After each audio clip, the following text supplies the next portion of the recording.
On February 28th, at the age of 83, the worlds of amateur radio and music lost a giant. Robert G. Heil was born on October 5, 1940 in St. Louis, Missouri. He grew up in nearby Marissa, Illinois. Bob was a gifted musician, performing on the theater organ at local restaurants at age 14. He became the house organist for the Wurlitzer Theater organ at the Fox Theater in St. Louis. Learning how to tune the thousands of pipes in the Wurlitzer taught Bob how to listen, mentally picking apart the discrete tones and nuances that became the backbone of his future endeavors. These included early satellite dishes and home theaters. His teens were where he became a ham radio operator, earning the call K9EID. In his early 20s, Bob began designing and building theater organ installations and playing 6 nights a week. In 1966, he founded Ye Olde Music Shop in Marissa, later renamed Heil Sound. In 1970, one fateful phone call led to Bob and Heil Sound creating an innovative sound system for the Grateful Dead after the band's sound engineer had been arrested in New Orleans. Bob finished the tour, which led to a new career, creating the de facto modern rock concert sound with such bands as The Who, James Gang, Jeff Beck, ZZ Top, and many more. It was with the James Gang that he met his lifelong friend and fellow ham, Joe Walsh. In 1973, Bob invented the talk box, a device which transfers the sound of a guitar via a tube to the artist's mouth, where the sound is shaped much like it shapes the human voice. Joe Walsh was given the first one. Later, Peter Frampton began using it. Richie Sambora of Bon Jovi and countless others still use the Heil Talkbox. In the 1980s, as musical tastes began changing and many of the artists he toured with came off the road, Bob gravitated back to ham radio. He was not happy with the sound of the modern radios at that time, calling the sound mushy with no articulation. Heil Sound entered the ham radio market, creating lines of headsets and microphone elements. The famous HC series was born. The worlds of pro audio and ham radio came together in 2006 when Joe Walsh suggested that Heil Sound should develop concert microphones. A full line of vocal, drum, and instrument mics came from that idea. The PR-35 and PR-37 have been the choice for top entertainers like Charlie Daniels, Carrie Underwood, and many more. The PR-30 and PR-40 studio mics are very popular in the broadcasting and podcasting arena. Speaking of podcasting, podcaster Leo Laporte won a PR-40 at a podcast convention. He was so impressed with the microphone that he invited Bob to his studio in California to be a guest on his show, Triangulation. Triangulation Episode 8 can still be seen and heard via twit.tv. Bob sat in to talk about his life in audio. The online chat room was full of ham radio call signs, leading Laporte to insist that Bob do a ham radio program on Leo's network, Twit, or This Week in Technology. Ham Nation Episode 1 debuted May 25, 2011, with Joe Walsh performing the theme music and as the show's first guest. Ham Nation is still on the air, now on the Ham Radio Crash Course YouTube channel. Bob continued to host Ham Nation on the Twit network until the COVID pandemic forced changes at Twit, leading to the cancellation of several programs due to a drastic drop in advertiser revenue. As Ham Nation transitioned to YouTube, Bob transitioned to appearing as a guest at hundreds of club meetings and presenting his audio demonstrations via Skype and Zoom. Sadly, Bob lost a year-long battle with cancer on February 28th. He passed surrounded by his family. Many of his musician friends left their memories via social media. Peter Frampton wrote, "I am so sorry to hear of the loss of my friend for so many years. Bob Heil, a musician, inventor, ham radio expert, Heil Sound and microphones. He gave me a very important present mid-70s, the Heil Talkbox. Can never thank Bob enough. Rest in power, my friend." Joe Walsh, who had visited Bob recently, wrote, "So what do you got that doesn't work? I can hear Bob Heil's voice in the back of my mind. An amazing musician, especially behind the wheel of a pipe organ at your favorite old movie house. A mad scientist, a ham radio aficionado and evangelist, a tireless problem solver, a mentor to me and a guide on my guitar journey. Bob was our wizard in the Midwest. He was also my friend for more than 50 years. So, what do you got that doesn't work? Well, I don't think my phone is working because you're not picking up. Rest in peace, man. I love you and miss you already. Sending love to Sarah and to the world of audio heads you leave behind. My phone must be acting up as well, Joe. Farewell, Bob Heil, K9EID. See you a bit farther on up the band. I'm Don Welbanks, AE5DW. Hi, everybody. Welcome to Ham Nation, episode 568, Memorializing Bob, Dr. Bob Heil. We have a number of friends and just ham radio people that would like to share their message for Bob. Some of them live, some sent videos, some sent images, and we're going to do our best with the time we have. Thank you for joining us. Let's say hi to our guests and our friends. Hi, everyone. How's it going, everybody? Good evening. And for those listening, we are doing something a bit different with the number of people and things we're doing. So if you have an audio issue or whatever, just let me know in the chat and I'll take care of it. So Amanda's at the top today. Amanda, how you doing? Well, I'm sad as hell. Just I lost Bob, so we all did, and just trying to deal with this. And I think this is the best way to help remember Bob, and this is what he would want, but he wants us to move on as well. So we're going to keep teaching everybody after this episode. So don't worry about that. But I'd like to thank a lot of guests that decided to join us tonight. So thank you, Tim Duffy. And we have George here, George Thomas, who it happens to be his birthday. So everybody in the chat room, make sure you say happy birthday, George. Thanks for being here. And we might have Ray joining us as well. But it was such a sudden loss, everybody. So I know I've seen so many Facebook posts and everything, and I thank everybody for all of their selfies. I didn't realize that Bob was so popular. Everybody's always putting a camera in front and smile at the camera. So it's been really it's been heartbreaking. So anyhow, we're gonna use this episode to remember Bob and give tributes to Bob and thank him for everything he's done for amateur radio. And I don't know how else to do that without all of my friends here in the room. Thank you guys for being here.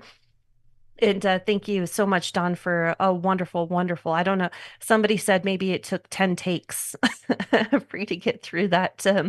More than obituary. one. Yeah, for sure. Yeah. So Nicely done. That was a good job. good. Grab the tissues, Thank you. but also hold It's a back the celebration of laughter. life. We're It is. celebrating. We're celebrating a is. great man. It totally is. And he's made such a venture on so many people's lives. Of course, we'll be sharing a lot of photos of that. We couldn't get a lot of people on live, but let's without further ado, let's go out to Tim Duffy. Tim, I don't even know how your life with Bob started, but I'm guessing through DX engineering. But why don't you tell us how you got close to Bob? Yeah, actually, it started before DX Engineering.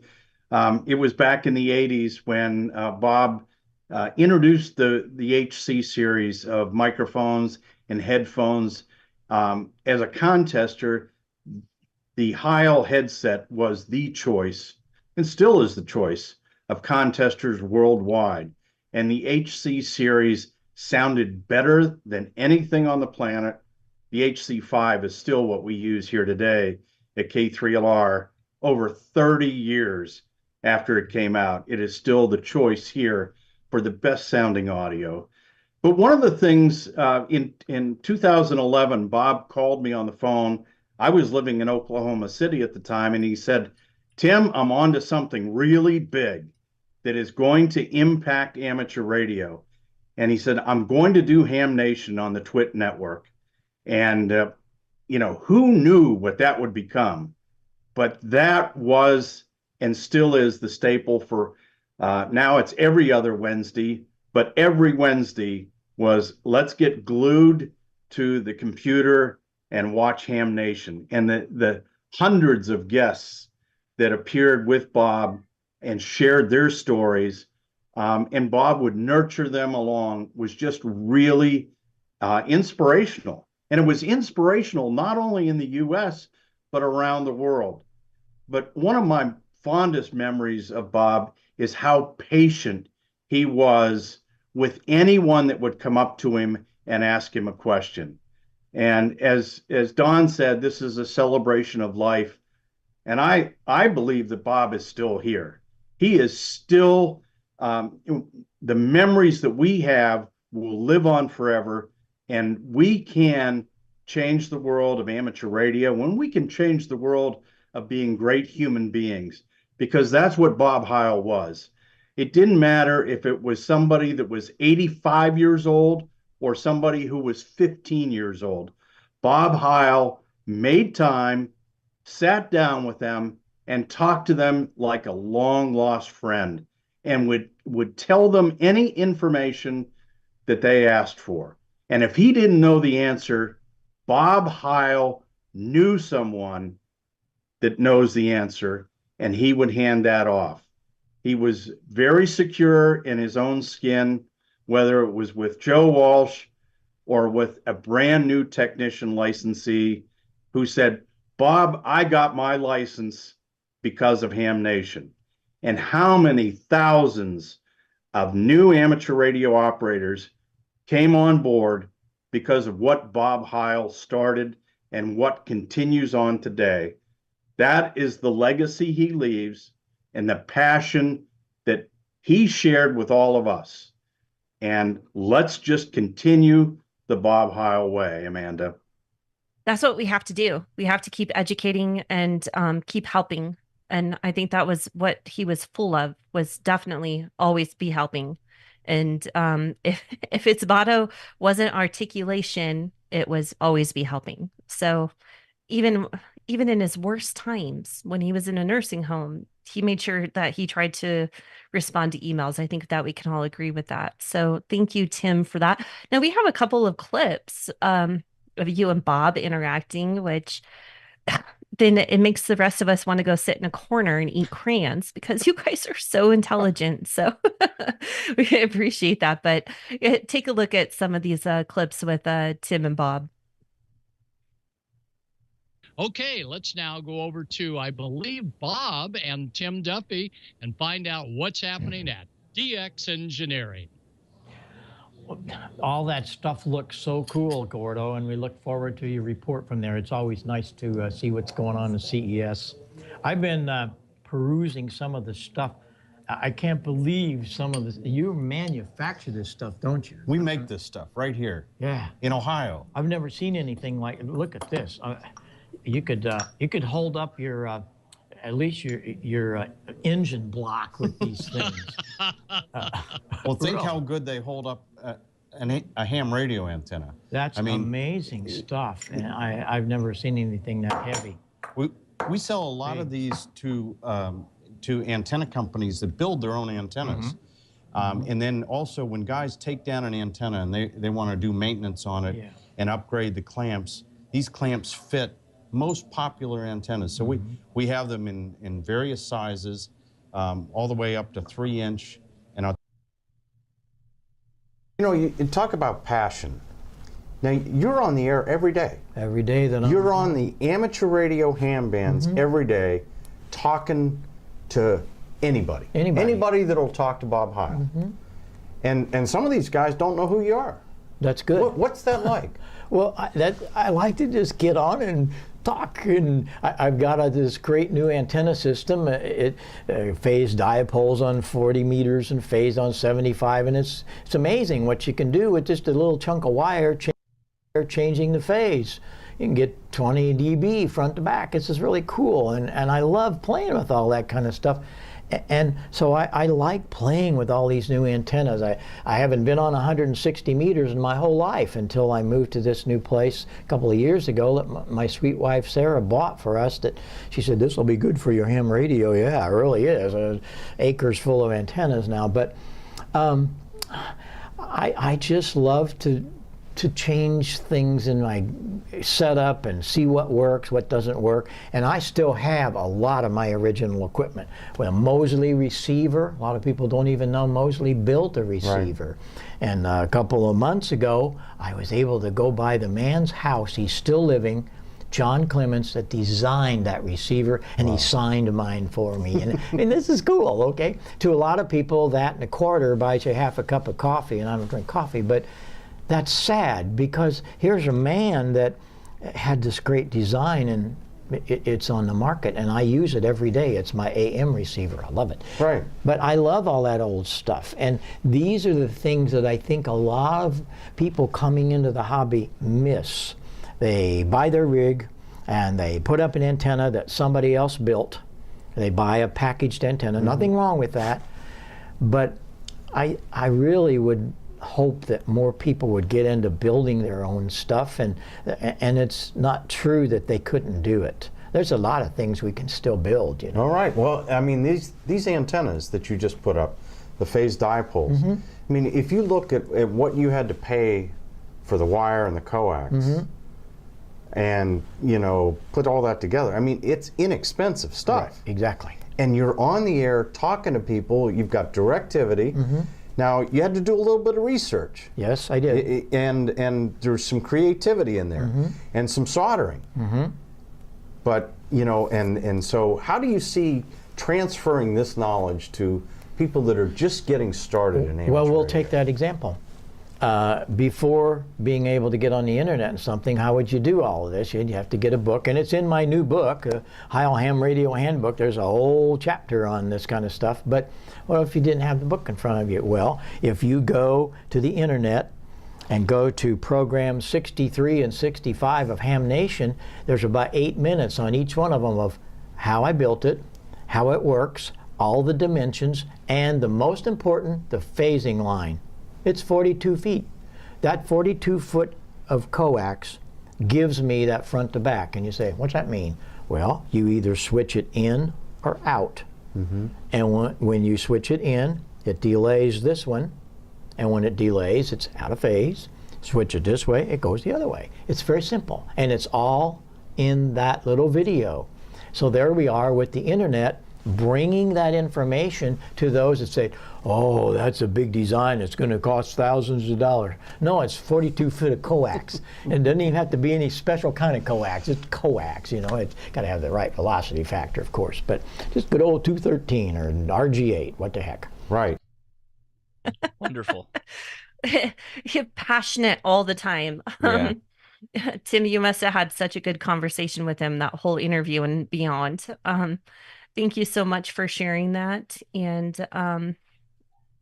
sorry, Matt, the loss of words. But anyhow, Tim, once again, as he was saying, don't just buy the box and kit. And of course you sell them, but he always was just like, just put up a wire, see what you hear, see what comes in.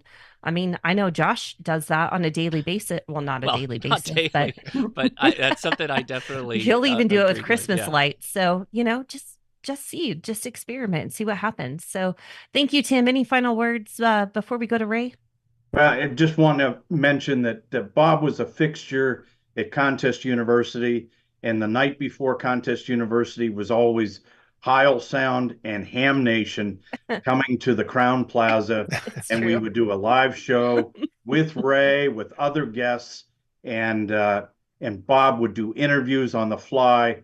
It was magic, pure magic. It was Bob Heil unplugged, and I'll never ever forget it. And a lot of it is here on the internet and on the twit.tv recording. So look that up. Have fun with it. Have fun with the best hobby in the world. That's what Bob would want us to do. Exactly right. And a teetotaler the whole way.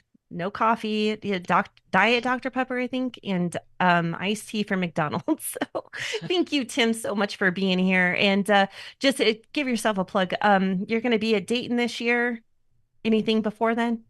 Yes. You know, be at Visalia and Dayton and doing having lots of fun doing that, and looking forward to seeing Bob Heil fans everywhere we go. Fantastic. Thank you so much, Tim. I appreciate it. We're going to introduce Ray Novak, our wonderful sponsor of the show here. Ray is joining us a little bit late. He apologizes for his tardiness, I think. Yes, I do. Sorry for being. Thank you for pinging me and telling me to get on Zoom. It's been a struggle. I'm with you, brother. You missed a fantastic tribute in the beginning from Don, but um, Ray, you have to tell all of our viewers, how did you get involved with Bob? I mean, I'm guessing it was before the show, obviously. You had to have worked with Heil Audio and things like that. Well, I've been in the industry for going on 36 years now, so you can't be part of the industry and not talk to Bob Heil. Right. The way he talks to people, it's very contagious. You can't help but laugh. And it's just like talking with Gordo too. Those two guys are such great ambassadors for the hobby. There's so many people that got their license, that got inspired from Bob as well as Gordo. So just being with those guys and being on Ham Nation is just such an honor to work with them. That's very touching. And obviously you guys worked on a technical level as well. So Bob gets your radios and learns how he can innovate his microphones into your radios, how you can be more articulate in your own microphones for ICOM, those kind of things, right? We also worked together, if you all remember the Traveler. The Heil Traveler headset went over 1 year and had a boom.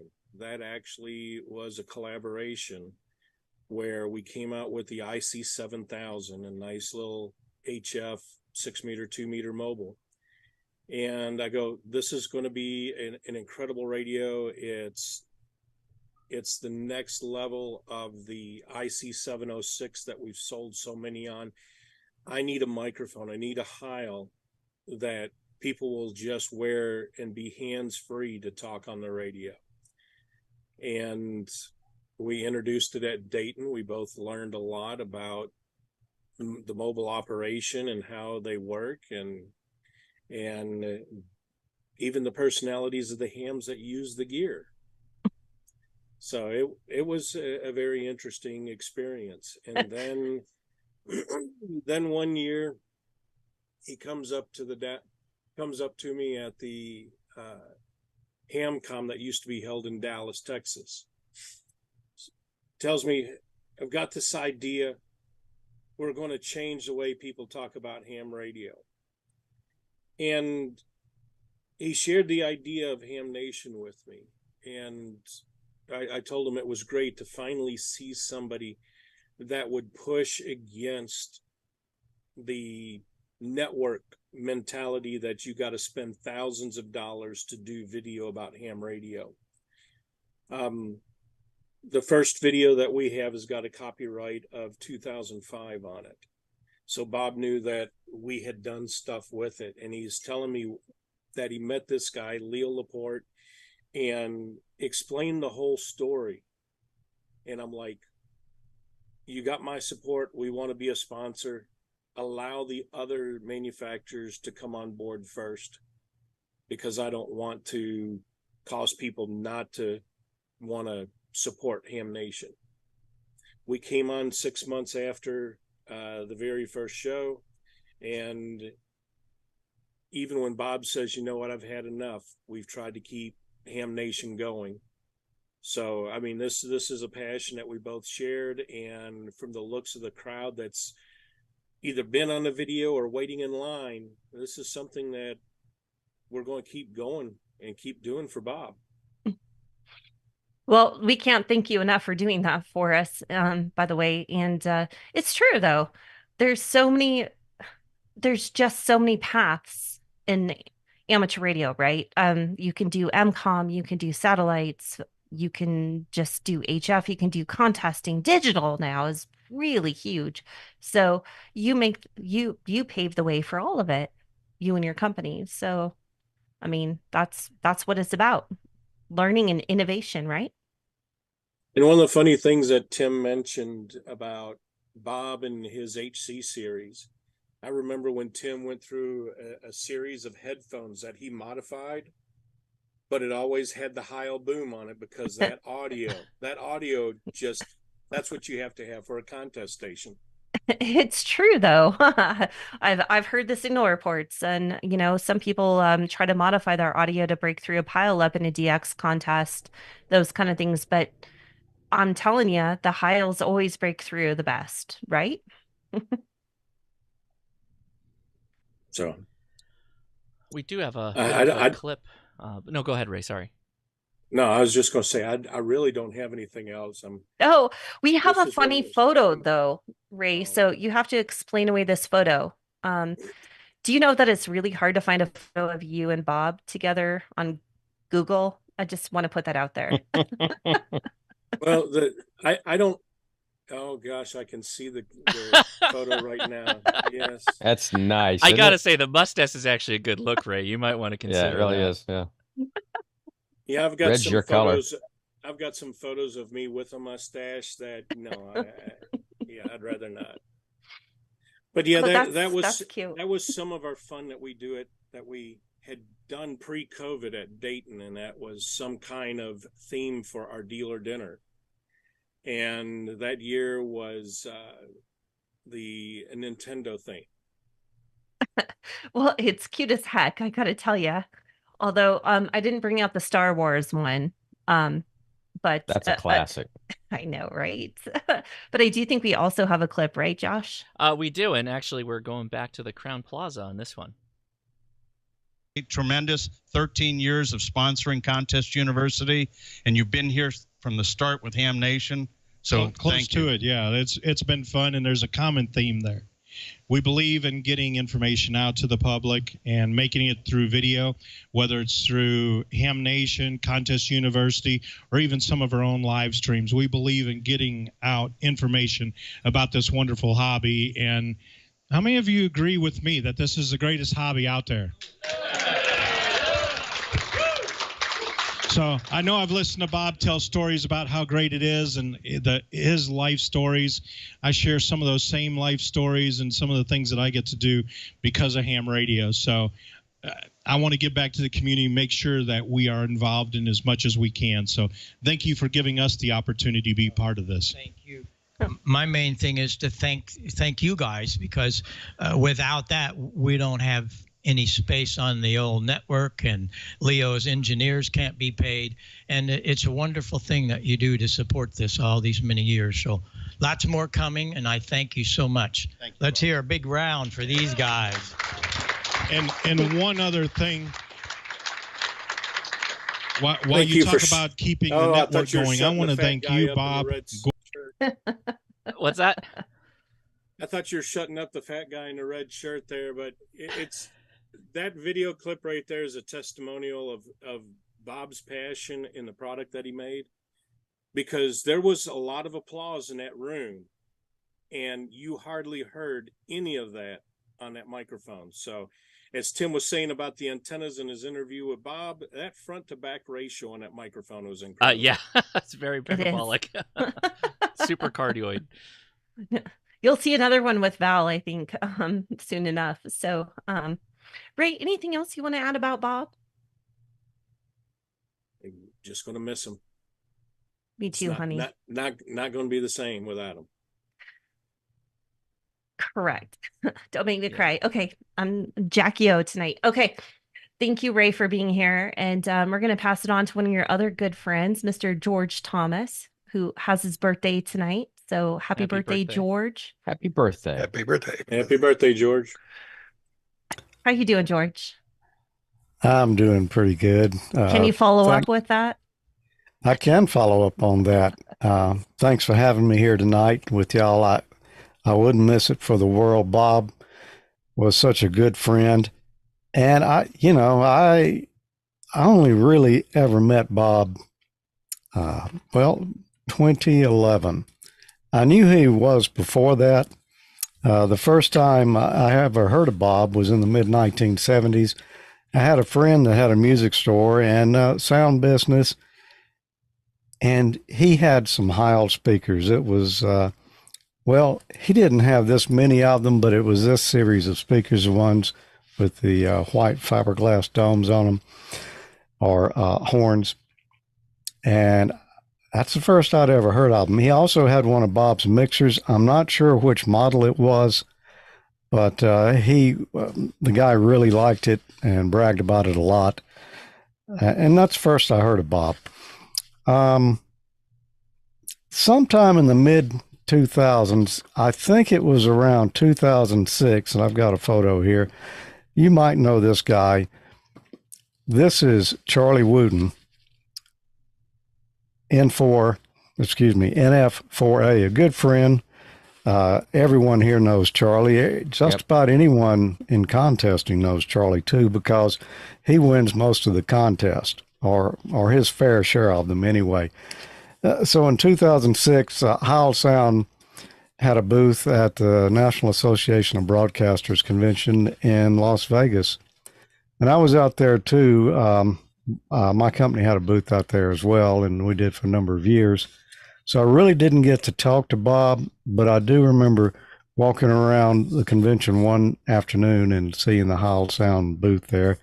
And I wish I would have stopped right then and gone over and shook his hand and met him, but I didn't. I got on back to work.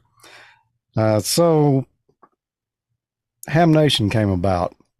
It was on the air. I saw the first episode or two, and I just dropped an email to Bob, and I said, let me back up once. I actually talked to Bob on the air. That's the first time I ever talked to him. That was in December 2008. My friend Jim and I, you remember my friend Jim with the torch? Jim. Yep. We were on 3862 testing audio. We had our microphones cranked up, and we both had Aphex oral exciters that we were playing with, trying to get our sound balanced. And guess who came on and chatted with us? It was Bob Heil. First time I'd ever talked to him. Now, we were not using Heil microphones, and we told him what we were using. Didn't matter. He stayed with us, helped us to adjust our sound and get it sounding in a way that he thought was suitable. So I thanked him for that. And I don't know how long we talked. Maybe we talked another time after that, but he didn't really know me from anyone else. Just some guy on the air tweaking on his radio with a buddy. And Bob came in. It was, good QSO. And then when Ham Nation came about, that was June of 2011. After the first episode or two, I saw it. I sent Bob an email. I said, "Hi, Bob. I just watch Ham Nation. Enjoy what you're doing there and keep up the good work. By the way, I've been doing a show a few years too. It's amateurlogic.tv." And let it go at that. A couple of weeks later, I heard from Bob, and he sent me an email back, and we ended up getting on the phone and talking. And he said, "I want you to come join us on Ham Nation and do this smoke and solder thing." He said, "I tried it last week, and you really can't do it and host a show and sit there and solder and look at the chat room and do all of these things at once. It's really hard." And I said, "Well, sure, I do mine in videos ahead of time, so I don't have to look at anything else. I can just look at what I'm doing." And so I was very happy to get that invitation to join him and Gordo on the early Ham Nations. Let's see, I started out in, I believe it was episode 8. And that's when we were, well, you can see we were 4:3 aspect ratio back then. You're so young. Oh, yeah. Yeah, well, so was Bob and Gordo, except Gordo had been out on the beach or something, I think, that day. That's just the way video was in 2011 over the internet. You didn't really know what you were going to get. It's whatever you got. You notice my microphone there. That is not a Heil microphone. That's an Electro-Voice RE20, which is used by a lot of radio stations. I've owned one for a number of years, and that's what I used. It didn't sound that great, and Bob picked up on it didn't sound that great. And he said, "Look, I need you to try this." And he sent me a PR30. and I've hung with that ever since. It's been a great microphone. Now here I'm using a PR22. Those are the only two microphones I ever use anymore. I used to use lavaliers a lot, and I still do occasionally, but you're going to pick up everything that's around in the room. And like Ray was saying, this microphone is very directional. It's like a beam. If I get back here on the back side of it, you really can't hear what I'm saying. So I've got to be in front of it, and that's what I want. I don't want any of that stuff back there interfering. I really like the way the microphones sound. I'm not just saying that. I own about 25 different microphones, and these are by far my favorites, at least with my voice anyway. Big kudos to Bob for bringing all these out here, not just to the ham radio, but to pro sound industry as well, because I use microphones for a lot of different things. I work in radio stations, and I'm a musician too, so I can appreciate a good microphone. But we had a good time. That was in June. Well, I still had not met Bob or Gordo in person yet, and I'd never been to Hamvention. So in 2012, I went to Hamvention, met up with Bob and Gordo, and let me tell you, those two guys are hard to keep up with. This was the Ham Nation booth in Audio Alley in the old Hara Arena, and we had a great time there. You notice we're wearing tuxes. We were talking to Leo Laporte and streaming live on Twit using Exceed satellite for the internet because there was no internet in that building. Wow. And Bob knew the folks at Exceed, so they set us up a dish just right outside the door from where we were and gave us internet. Now, it wasn't the best connection in the world because there were a lot of other folks sharing it because it was a Saturday afternoon. But we were on live and talked to Leo, and that's what we're doing is looking at a monitor right there. So I know it looks like we're in a trio or something, but no, we weren't singing. We were just podcasting. And you look a little sweaty too. It was hot. There was really no air conditioning in there. And it was extremely And there was a hot. huge crowd too. Remember that? Remember the crowd in there? Oh yeah. Oh my Lord. Always. It was like a sardine can. Well, it's like herding cattle through those halls in there. But, the building had its charm. I'll give it that. Yeah. I kind of miss it. The new location is great as well. And I'll be back there this year hanging out with Tim Duffy and all the folks over at Contest University and at Hamvention as well. I went in 2012 for the first time, and I've been every year since, except when it was canceled due to COVID. And I plan on being there this year. We got together again in September of that year, 2012, at the Twit Brick House. Had a fun time there. This is a photo where I don't think that was Ham Nation. I'm not sure what we were doing there, but we were talking with Bob, and it was being streamed on Twit. In the new brick house, this may have been, I think it was right when they opened that location.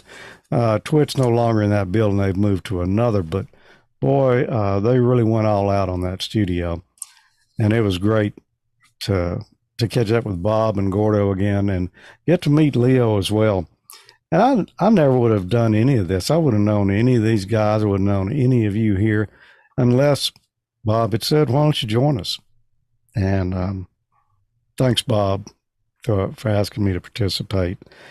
We did it again, though, at Twit. We went back there. When was this? October of 2024. Bob and Gordo are talking right here, and you notice a link on there. If you'll go to that link, there's a little short video. It's around 10 minutes long that Bob and Gordo talk about how Ham Nation got started. And it's a real interesting little story. I know you've probably heard it a few times before, but this is a real good version of it right here. It's always the same story, but they did great right there at Twit talking about it. And while I was there in 2014, I ran into another guy. Now, we already knew each other, and had known each other for a few years. Y'all might recognize him. K9EID. It was good to catch up with Randy there as well, and we visited and talked shop and shop, and we bought solder done at Fry's, I think. I think we did, yeah. Never miss an opportunity to go to a Fry's when they had them. Yeah. But a great time there. And I'm going to say, Randy, you've probably experienced this too. If you're going somewhere and you're trying to hang out with Bob Heil and Gordon West, you better eat your Wheaties and be prepared to go, because those guys are they're hard to keep up with, man. But such great times we had there. Let's see. What else? Oh, here's another one. This was April of 2014. Someone else I never would have met had it not been for Bob making the connections there. This was Ham Nation 141. You might notice that guy in the lower right-hand corner there. That's Bob's good friend, Joe Walsh. Joe was on the show with us, and I don't remember what we talked about now, but look at that giant old, and I believe that's a Moog synthesizer behind him there. But it was great to meet Joe and talk with him on the show there. And I think I asked him the question everybody wants to know: which solder do you use, leaded or unleaded? And he said, use whatever you got. So good words of wisdom there, Joe. And very important too. You can't solder if you don't have any. And we caught up with Joe again. That was June 2015. And this time we had a new member there with us as well. You might recognize this lady up there in the top right-hand corner. Yep. I was starstruck. Yeah. So another great visit with Joe there. That was episode 200 of Ham Nation. And in 2016, we all got together, well, sort of again. We made our first appearance on network television, thanks to John Amadeo. And that's it right there. There is a QSL card for, I believe, just about everyone that was on Ham Nation at the time. I see mine, Val, Amanda. I see Don's arm. There's my buddy Tommy N5ZNO and Bob and Gordo. And there may be one of Randy on there too. I'm not sure. But anyway, that's another thing. We never would have met anybody like John, or had our QSL card on national television had it not been for that connection with Bob. And it's still on because of all the reruns. All of our cards are still there. It all lives in reruns. Yeah. It is. And all the original episodes of Ham Nation are still on Twit as long as Leo and the crew keep them on the server there. And as far as I know, they will be. But that's how I know Bob. It is just by that. And we met a number of other times in person besides this. We spent a lot of time on the telephone, just like I know he did with everyone who's here tonight. We used to do a lot of just personal calls on Skype. And if you remember Google Hangouts, there used to be a group of us that would get together every couple of nights on Google Hangouts and just chat there. And Bob was one of them. So really got to know him well through all that. But, I feel like Bob and I and everyone else here were good friends. But with Bob, just about everyone he met was a good friend. Very few people did he not just make an instant connection with. Now, Bob had one flaw, just like the rest of us. He was human. And none of us are going to get out of this alive. But I was really impressed with Bob in the way that he would go to a Hamfest, Hamvention every year.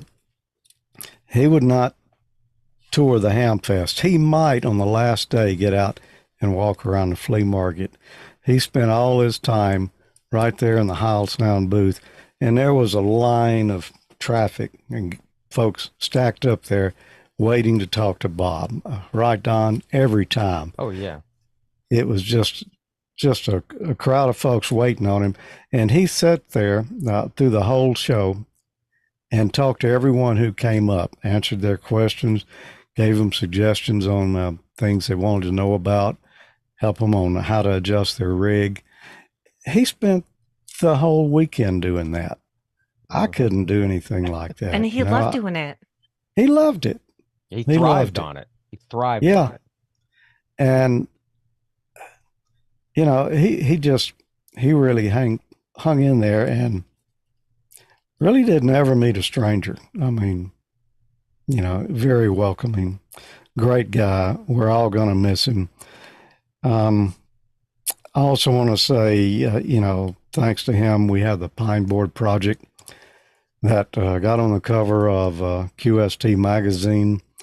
Very, very popular project. It's still out there. All the video files are around. Bob built that a stage at a time, and they shared the documents with me. And, you know, Chip K9EID was in on part of this as well, helping out with it, and a couple other guys that actually designed it and did all the schematics. But they'd feed me the info, and then I would do a segment to go along with each part on how it worked. And then I'd ask Bob, okay, was I right about this capacitor? Or, you know, what was this really for? And he'd tell us. So really appreciate being part of that. And, you know, Bob and I stayed in touch up till just, I don't remember exactly, 2 or 3 weeks before he passed. I talked with him on the phone, and he sounded just like the Bob Heil I met back in 2011. You know, no different. Still just as sharp, excited, enthusiastic. And Bob told me this, and I may not be able to just turn straight back over to Amanda. So Josh, if you'll catch, if she can't, if she doesn't like this, but I talked to Bob when he first got ill and had to go into assisted living because of his muscle problems he had, which, you know, by the way, he had beaten that practically. But I talked to him at the point where he couldn't really operate a telephone, couldn't do emails or anything. And he came back from that, but he told me what was going on. And, you know, they were still trying to figure out what it was. And he said, you know, I'm here, and they're taking good care of me, and I'm ready for whatever's next. I don't know what it is, but I'm ready for it. So Bob, 7-3 and good DX. That's really sweet, George. Yeah. Thank you. Great, George. Thank you. Wonderful. Well, man, hang in there. It's okay. Yeah, we're all right there. So comments right on the edge. I know, honey. All of you honeys. Thank you, viewers. Nothing but sweet comments. Starting from Tim and then all the way to Ray to George. It's just the only thing I have to say, and I'm gonna send it to my host because I've been talking so much tonight, but same thing. I talked to Bob 3 weeks ago. And he was fine. So, Don, how about you? Wow. I remember the first time I met Bob Heil. I had known about him for a long time, way before the ham radio stuff, but it was when I had got this thing on my arm, this tattoo of the PR40, and I'm at the Huntsville Ham Fest, and I walked up to him and I introduced myself, and I, you know, from Amateur Radio Newsline. Oh, hey, Don, I know who you are. You know, I said, listen, I've got a microphone that I want you to take a look at, if you don't mind. He says, well, yeah, if you want to just box it up and send it in. I said, well, I'll have it right here if you've got a second. And I pulled my arm up, and his jaw just about hit the ground. He goes, I've never seen one of my microphones on anybody's arm before in my life. And he took a picture of it. and that picture was actually hanging up in the factory for a long time. But yeah, that was my first meeting with Bob. It seems like a lot of my run-ins with Bob were at the Huntsville Ham Fest. Some of my greatest memories of the years that he was there. I remember not too long ago, and George, you can attest to this. Bob was generous to a fault. Like you said, he sent you a microphone because you were using an EV. And that's the only reason why he sent it. He just sent it because it was out of the goodness of his heart. And it's like, no, try this because this is a superior product. Yes. And he was right, you know? Yeah, absolutely. I mean, well, I could not have this beautiful voice on that EV. No, nor me without this PR40. Or this one. You remember the gold line? That has the has the HC4 and the HC5. That's the red band. The only fault with this microphone is he signed it in silver Sharpie and it's worn off over the years. Oh no, that's terrible. Yeah, well, no, it is what it is. We used it at field day for a lot of years, but Bob was generous to a fault. It's so funny. I saw him at the Huntsville Ham Fest. He was doing the booth by himself. It was Friday. He was setting up, and so I'm walking through the hall on Friday while everyone's setting up, and I see him, and you know, he's moving stuff around, and he's got his phone to his ear, you know, so I don't want to bother. I just you know, wave at him. He's like, oh, come here. And I swear to God, he does this. He goes, here, talk to your boyfriend. And it's Sarah. And he hands me the phone, and it's Sarah. Tells his wife, here, talk to your boyfriend, and gives me the phone. But later on that day, or a couple of days later, as he's tearing down, I mentioned, man, I really like that Pro 7. I got to get one of those one of these days. And he said, what's your favorite color? And I said, blue. And he took this off the display. Said, take that home with you. Yep. And just last year, this last Huntsville, I go to, Bob wasn't there, but Jerry was there, his director of marketing, I think. Advertising, whatever it is. Jerry's in charge of everything. Yeah, he really is. Yeah, Jerry is. But anyway, so I get the gift for the Young Ham of the Year, which is always a headset. And Jerry goes, oh, hang on, I've got this. Bob wanted me to give this to you. Wow. Nice. Yeah, there it is. And and it was my turn to pick my chin off the ground. So, you know, it's sitting right there on top of the 7600. Man, we had some great conversations on the phone. And you know, a lot of fun in person. He was always there on stage at the Huntsville Ham Fest to congratulate our recipient. And I'm gonna miss him so bad. This hobby has absolutely changed my life, and Bob is a big part of that. So yeah, Bob, definitely. We'll see you farther up the band. We love you, Bob. Well, I have to thank Tim, Ray, and George again. And with that, we're going to go to a quick commercial from ICOM. Thank you, Ray, again. Take it away, Josh. Put a spring in your step with ICOM.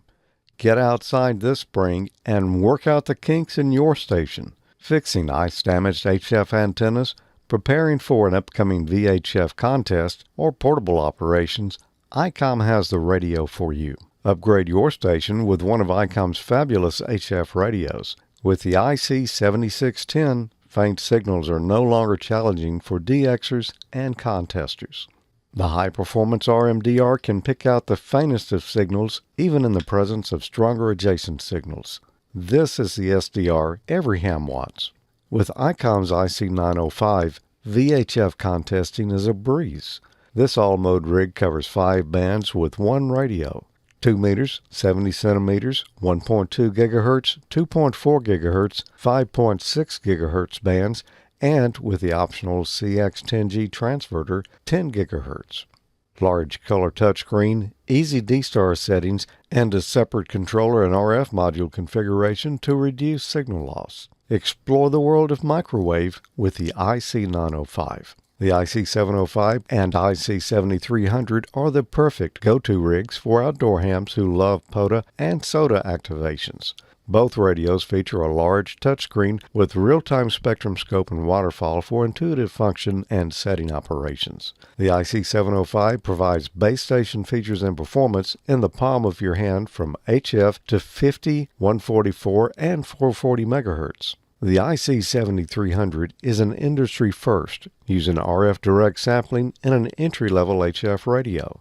If you're getting a head start on hurricane season, ICOM's IC7100, ID5100, ID50, or ID52 are the perfect traveling companions and should be on your go-kit list. From high-powered base stations to compact and travel-friendly handhelds, ICOM radios offer in-demand features and functions to keep you active on all bands, inside your shack or out in the field. For more information about ICOM's amateur radios, visit icomamerica.com/amateur today.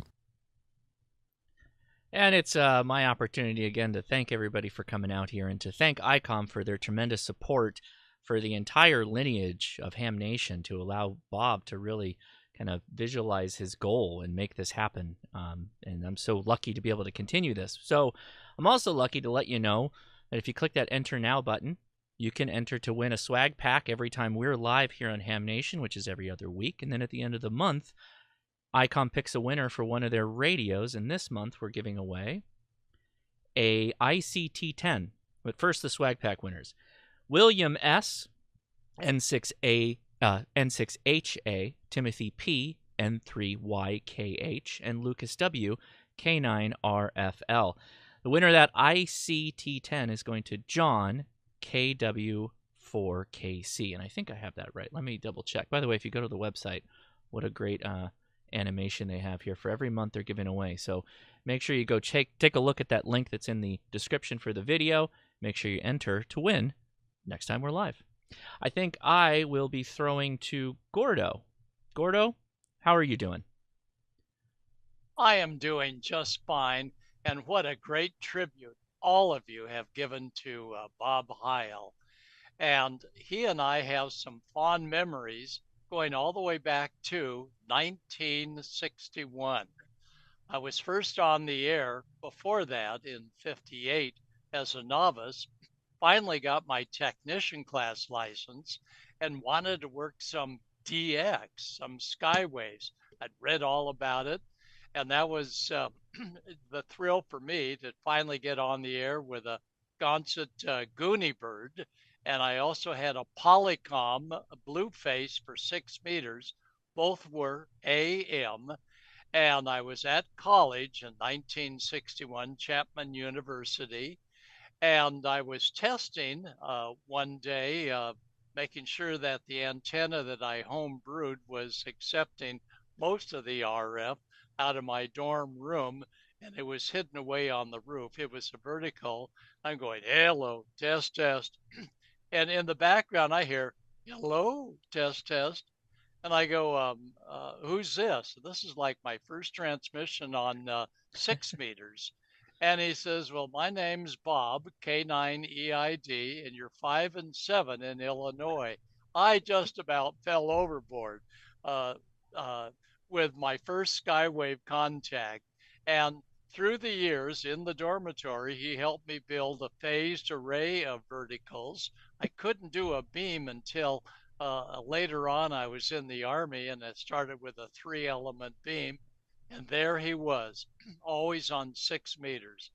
But, and if you'll go to maybe the first shot, Josh, he told me that, oh, you're a music major at Chapman. He says, well, I know a little bit about music. And Don, you may have to tell me, he was probably, what, 8 years old at this point? Maybe 9. Yeah, unmute Don and I'll get you. Try it one more time.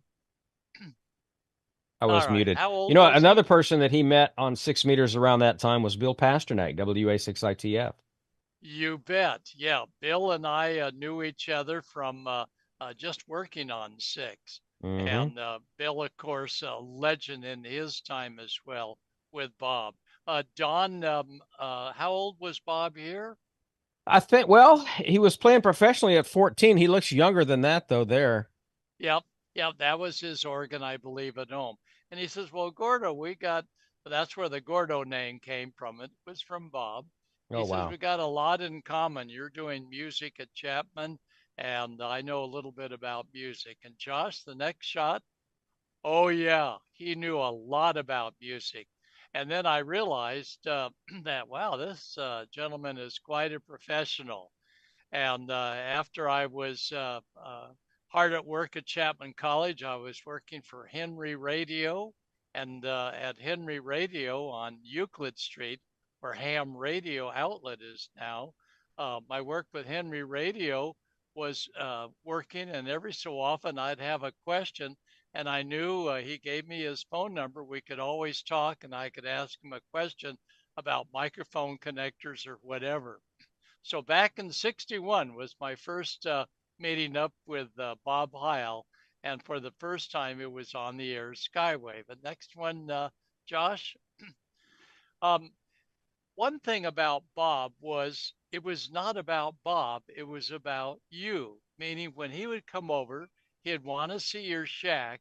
And rather than saying, "Oh, I've got one of those, and I got one of those, and I have three of those," he was always interested in what the other operator who he was visiting had for their shack and for their setup.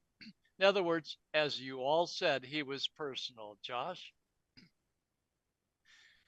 Well, one time, I think this was in the '70s, I was now working with Standard Communications, and he said, "I'm coming to town to do a ham fest, and the ham fest is going to be aboard the Queen Mary."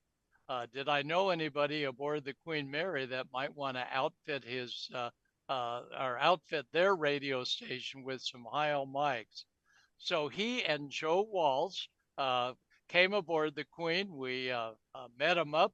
My wife Susie and 6GLF and I. We had a booth downstairs for radio school, and he was so nice. And he donated to Queen Mary two spectacular ribbon-looking type mics, but they had, of course, the regular elements in it. That's aboard the Queen Mary's radios,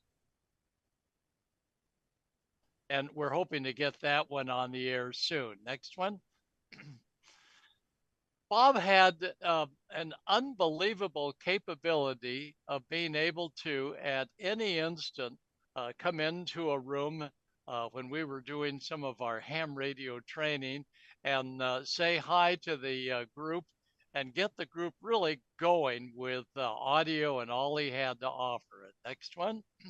So that was always a pleasure about Bob. And he was a marketeer as well, but he backed up his marketing with great demonstrations.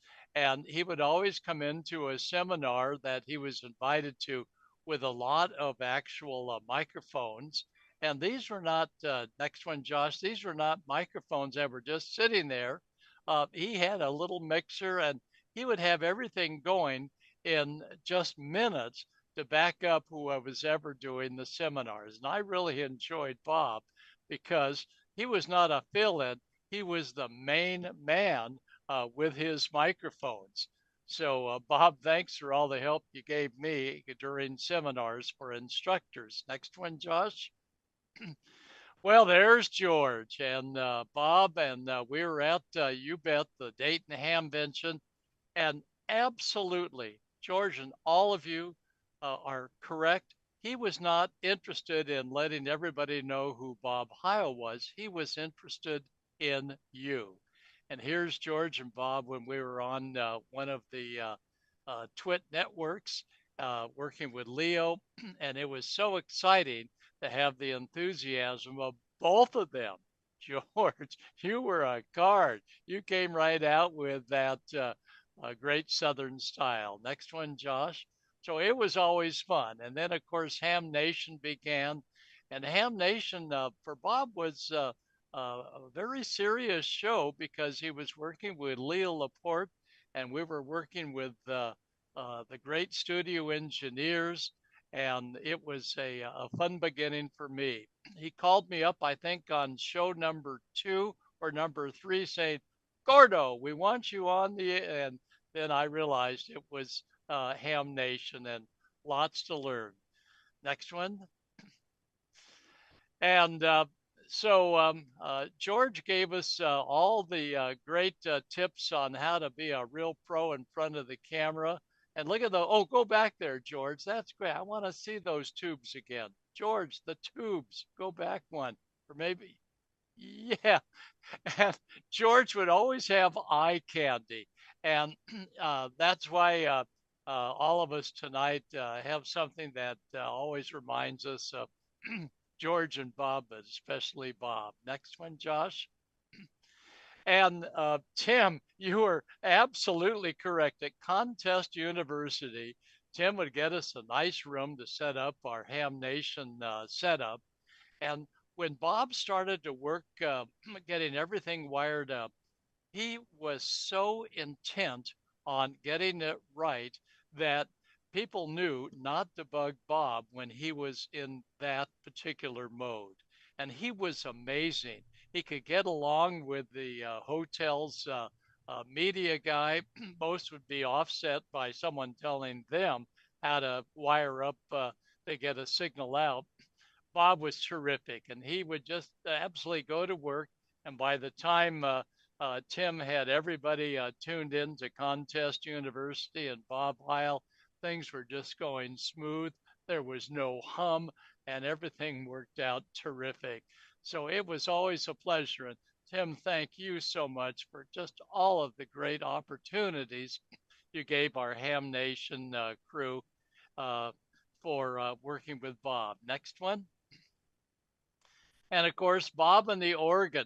Now look at this. This is just one of his organs. And Susie and I were at his house when they brought in a crane to bring this organ into a portion of his house. I mean, a huge crane brought this whole thing in. We had an opportunity to see his phase dipoles, and he was just so proud to be able to show off all the work that one can do to build their own. And with his pine board kit and the feature front page of QST magazine, that was his love. Let's show our hobby to everyone to help it grow. One more, two more, go ahead. And of course, behind all of us is our XYL, and she was a YL, and that's Sarah. And Sarah, we so much appreciate all you've done. Look at some of their birthday cards. They were just terrific. This one last year, and says, it's sure been a year or two or three. And that's when he was beginning to fight some of the maladies.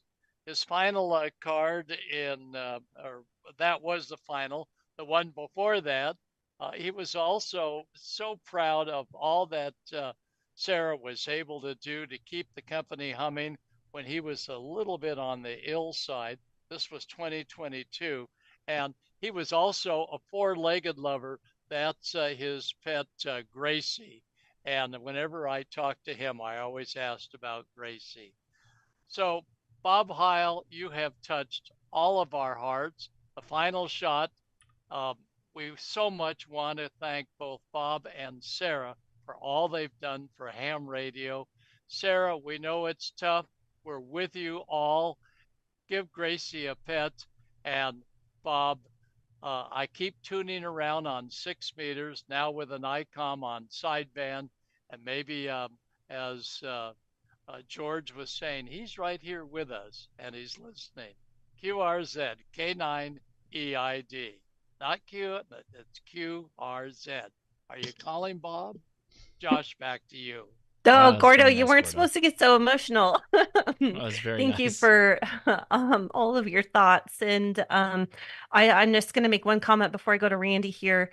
It's true. Sarah was she was the steam to his engine. And thank you, Sarah, for everything. Bob had said one time, I could be on a Hawaii beach, but Sarah doesn't want that. She wants to see me thrive. And she really was a pusher for Bob thriving, and he did. And Sarah's son, Ash, who is taking over the company, Thank you, Ash, and Sarah, for everything that you've done for Bob. And if there was any catalyst to Bob's life when Sarah got ill, that it was his only concern, and he didn't care about anything else, but he still tried to put ham radio in there. Okay, moving on. Randy, take it away. Thank you, Gordo. Okay, thank you, Amanda. Well, let's just go to my video first, and we'll come back and chat. Let me know, chat. You hearing okay? The first time I had met Bob was down at the Twit studio. Bob and Gordo and George all came out to the West Coast to meet up with Leo in the studio for Ham Nation show number 14. Boy, that was a long time ago. It was fun to meet everybody and hang out with them. A few years later, we kind of did the same thing. Went down to the Twit studio and met up with Bob. He had a QSL card for me for a contact that we had made. And they did the show in the studio. And then once the show was over the next day, drove down and stopped off at the Golden Gate Lookout. And it was a pretty foggy day. We couldn't see much of the bridge, but enjoyed hanging out with Bob. I think we had breakfast with him that morning and heard lots of his rock and roll and early ham radio stories. The following spring, I went to Las Vegas for the National Association of Broadcasters, the NAB show. Heil Sound was there, and of course, Bob was leading up the booth, and we got to chat for a few minutes, and he was always interested in the projects I was working on and the videos and for Ham Nation, and he was always appreciative of all the effort, and Bob always spent time to chat with you and listen to what was going on. Met up with Bob again at PacificCon, and he was there with all his microphones and headsets and talking to people and recommending things and trying to solve their problems and hanging out and always having a good time hanging with Gordo. And Bob would usually do a presentation talking about audio, talking about how we need to listen and proper EQ and microphone techniques and how to make your station sound better. Met up with Bob again doing a Ham Nation show at the Twit studio in 2018. Bob was introducing his new Receive audio processor, so he brought that along, and of course we had the covers off, and he was explaining it to Leo and showing him a lot of the design considerations and how he did things and why. So getting a real good close-up look. And then we're down at PacificCon. Again, Bob's doing his things, explaining everything that's going on with his headsets and stuff to people and educating them and giving them tricks. And, I got to hang out with him again and just really enjoyed my time with Bob. And about then, Bob's wife, Sarah, she became ill, and Bob really stayed home to help her out and stayed away from people and didn't want to bring anything home. And of course, then the COVID years came on and we were all locked down. The Hamfests were all shut down and Zoom took off, and Bob did I don't know how many hundreds of club Zoom meetings as a speaker to try and keep clubs going. And it was the amount of time that he spent and donated, and it was just amazing. So Mr. Dr. Bob Heil, K9EID, will certainly be missed. We're so used to seeing him at all the Hamfests and seeing him for many, many years on Ham Nation and supporting Zoom clubs and all the amount of time and energy that he provided to this great ham radio community. We will all miss you, Bob.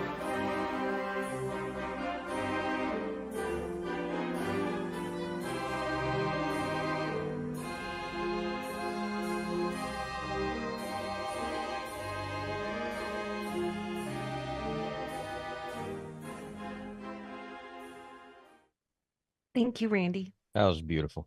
When I kind of chokes you up. I'm sorry. Yeah, it does. So we just had so many, good times, and I really engaged with everybody. I think George was doing the smoke and solder like every week for I don't know how many years, George. And he was just running out of steam, running out of projects. So I don't know if George tapped me or Bob. So then we did every other week and things, but.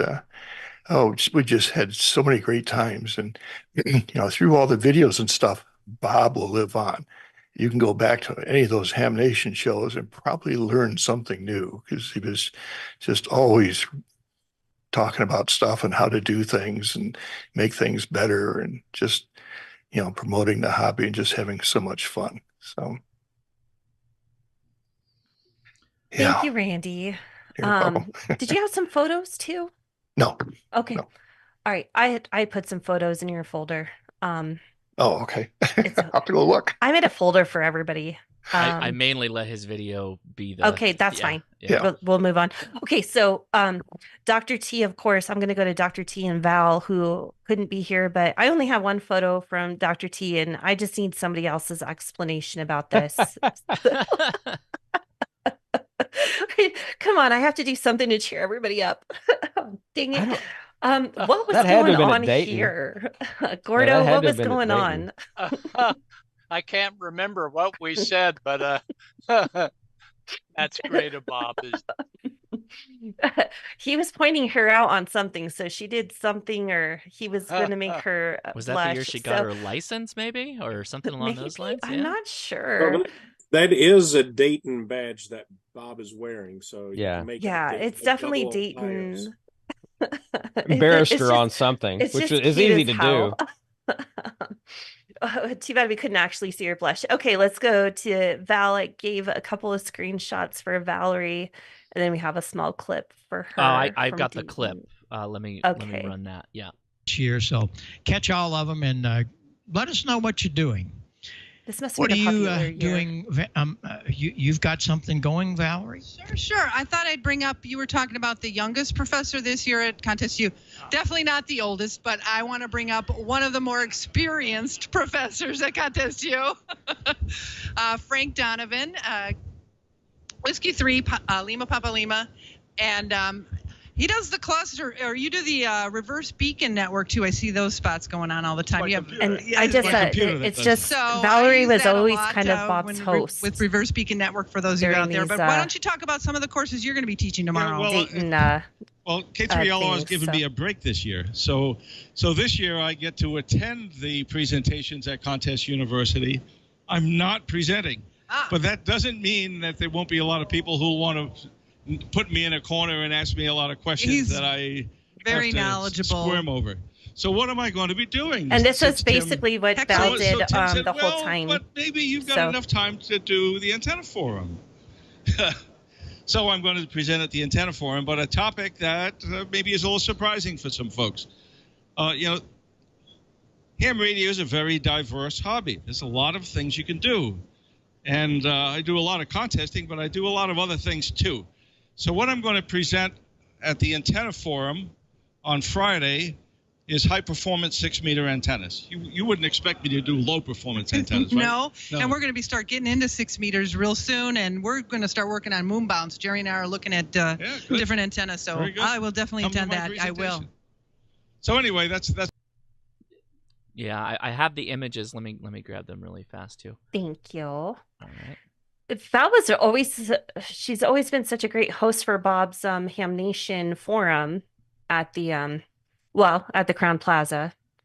And of course I can't speak of how she got introduced to Bob and asked to be on Ham Nation, but it was mostly because Bob raised voices as saying, who's the best DXer that you know? We need a DX entity on the show. And Val's name came up more than enough times that he said, I want her. And so that's basically how Val got on the show, which was great. She's nothing but a great attribute. And look at that fancy threesome there. So she had wanted to put together a video, but she had other priorities this week, so she really apologizes, by the way. So I'm speaking for her, and Val, I'm probably screwing it up. But basically, she attributed her job at a radio station because of Ham Nation and because of Bob. She had been very shy and very camera shy and things like that. And she said that this show helped bring that out of her and that she could do ads and voiceovers kind of like Don did at iHeart. So and her and Jerry are just such a super couple, and I'm sorry they couldn't be here tonight. So, thank you, Val, for kind of being here in spirit. All right, Dawn, that brings us up to you, honey. Well, Bob had a great eye and ear for talent. I mean, he found Valerie, he found you, and it's been, I mean, you were a shy young thing as well when he asked you to come be a part of the show. You're like, what do I have to add? And now look at you. So you have a lot to add. Well, I'm not dancing on a table yet. Well, the night's still young, but he had an eye and an ear for talent and knew exactly who he wanted and why he wanted them, and I've never known the man to be wrong. That's for sure. So well, we have some photos of you and Bob that we're going to okay, show. these are probably Huntsville, I think, or no, that's Dayton. That's got to be Dayton. I'd have to put my old man glasses on to see. Uh-oh. But yeah, anytime I ran into Bob, it was usually at Huntsville or Dayton, and we just had the best time. That one's at Huntsville, Don. Is that Huntsville? Okay, yeah. Yeah, Dayton doesn't have all that air conditioning stuff on the ceiling. Oh, that's right. Yeah, that's right. It certainly didn't. That's right. Check the ceiling out. Yeah. Yeah, exactly. I see a D-Expedition logo above Bob's head there, so I can't remember where that was, but it's KH1 or something like that. Yeah, so that must have been a couple years ago. Navassa. Yeah. Yeah. Great guy. That's definitely Huntsville. That's at the hotel, I believe. WTWW always did a live broadcast, and I believe that is during that. I was sitting next to Bob, and we had a whole bunch of people on the panel that night that were I forget exactly what we were talking about, but we were holding court on some subject, and nice cap. Thank you. I'm gonna Here, we'll change it real fast. We'll change it real fast. Yeah, listen. As you know, let's explain that for folks who don't know. Yazoo is a corporate sponsor for Young Ham of the Year, so it's all about the product placement, Ray, and you know that. I know you're giving me a hard time. I see that. Okay, well, let's talk about the color. Grin. Let's talk about the color purple, though, because the question did come up in the chat room. Why did Bob use the color purple? Now, this is what was explained to me, and anybody correct me if I'm wrong. I don't know this answer, so I'm fascinated. You don't? No. Okay, so trivia. Bob started putting the color purple on all of his equipment so that he could recognize it from his little sound stage. You know how the sound is away from the actual stage and such, and if he was on the stage, he could see if they were touching his equipment. That's primarily why mic cords. Yes, because so that's they're why all black. Everything they're all black. So how do you tell one from the other? So exactly he had right. all of his were purple. So he'd like, no, if all of a sudden he sees somebody carrying purple cords around, he's like, hey, that's bring mine. those back. Yeah, I think that I have a little different angle on that. Okay. And you're right. Bob started painting all his amps and everything purple, but it was not so that he would recognize them. It was so that other people would recognize them. Right. So if you walked into a concert and there was a rack of purple gear there, Heil's doing the sound for this concert. It'll be good. Good marketing. There you go. Kind of an insider tip. That's pretty always slick. A marketer. Yeah, absolutely. Did we have any other photos of Don? Was that the last one? I think we had the 3. I think that we just had those 3. Yeah. Okay. That last one, that was at Cracker Barrel, and that was the bald-headed guy that you saw. Of course, Joe Eisenberg, K9EID, and Bob and me. But that is W4KEV. That is Kevin Duplantis. Kevin is up in Knoxville, Tennessee, and he is he's the reason why Tennessee has this huge linked repeater system all across the state of Tennessee. That's his deal. Kevin was a broadcast engineer in New Orleans. God, I've known him close to 25, almost 30 years. And if you ever go up into the Tennessee area and you listen to the announcements on his W4KEV repeaters with the really smart-ass remarks, that's me. Yeah. That's me on those. So very proud to do that. Yeah, Kevin's a great guy. That was a very good meal. Anytime you sat down and broke bread with Bob Heil, you were getting a master's level course on whatever he had on his mind, and it was always interesting. It would blow your mind. Absolutely. Thank you, Dawn. Josh, it's your turn. Yeah. So my story is, I guess, a bit different because, like a lot of people watching, I think, I kind of had a one-sided relationship to Bob for many years. I grew up as a ham watching Ham Nation, like a lot of everybody did. And it wasn't until about 5 years ago or so that I finally met Bob, and then we had the COVID years, unfortunately, in there. So I guess a little bit before that. But, the thing that really stuck with me, and obviously the effect of Ham Nation on my videos, you absolutely have to believe that Ham Nation has impacted how I make videos. And again, I'm very lucky to be in the position I'm in to be able to continue this show on. But there's two things about Bob that really, I think, influenced me as a ham and also how I make videos. And that's go out and do it. Like, do something that you're interested in. Follow your passions and actually build and experiment and yes, fail and bring people along the journey of that and explain what you've gone through. And you better believe, watching years and years of Ham Nation, you saw the continuation of these projects and different things that he's worked on, and it was just amazing. But then also, I think the most impactful thing is be the change you want to see in the world and really back up the things that you like. Don't tear anything down that you're not about, but always build up the things you enjoy. What did Bob enjoy? AM radio. A lot of you made contacts with Bob on AM radio. But there's one event that Bob loved more than any others, and it was Route 66 on the air. Oh yeah. And he came out every time that event was going on, and he would be there to talk about it and encourage people and get the excitement up. And that's what you saw in everything when you bumped into Bob, wherever it was, at Hamfest or even on the air. He was just so energetic about the things he was passionate about, and he did it through positivity, not through tearing anybody else down or do anything like that. And I echo that. I feel like I am strengthened because of seeing him the way you should behave, at least what I think, within ham radio. And so he's an absolute treasure. I do have one shot here. And that was us, oh gosh, what was this? Last year or the year before. And that's Ash, so now the president of Heil Sound, with Bob. And Bob, we literally had seconds to make this, this picture happen because it was just slammed with people. And so many people coming up and saying hi and everything. It was wonderful. No, this is 2 years ago. 2 years ago. Not last year, year before that. Yeah, I can't say enough good things of the positivity of what I learned before I even met the man. And then after actually meeting him and getting to talk with him and pick his mind about things on the phone and however we converse is just amazing. So greatly missed. Yeah, thank you for letting me talk a little bit there. Appreciate it. I wanted to add something real quick, talking about the continuation of Ham Nation after we were canceled by Twit because of the COVID is what actually killed it on Twit. All of a sudden, the loss of advertising revenue. We weren't the only show that was dropped by Twit, just so that they could continue to stay alive as an entity. But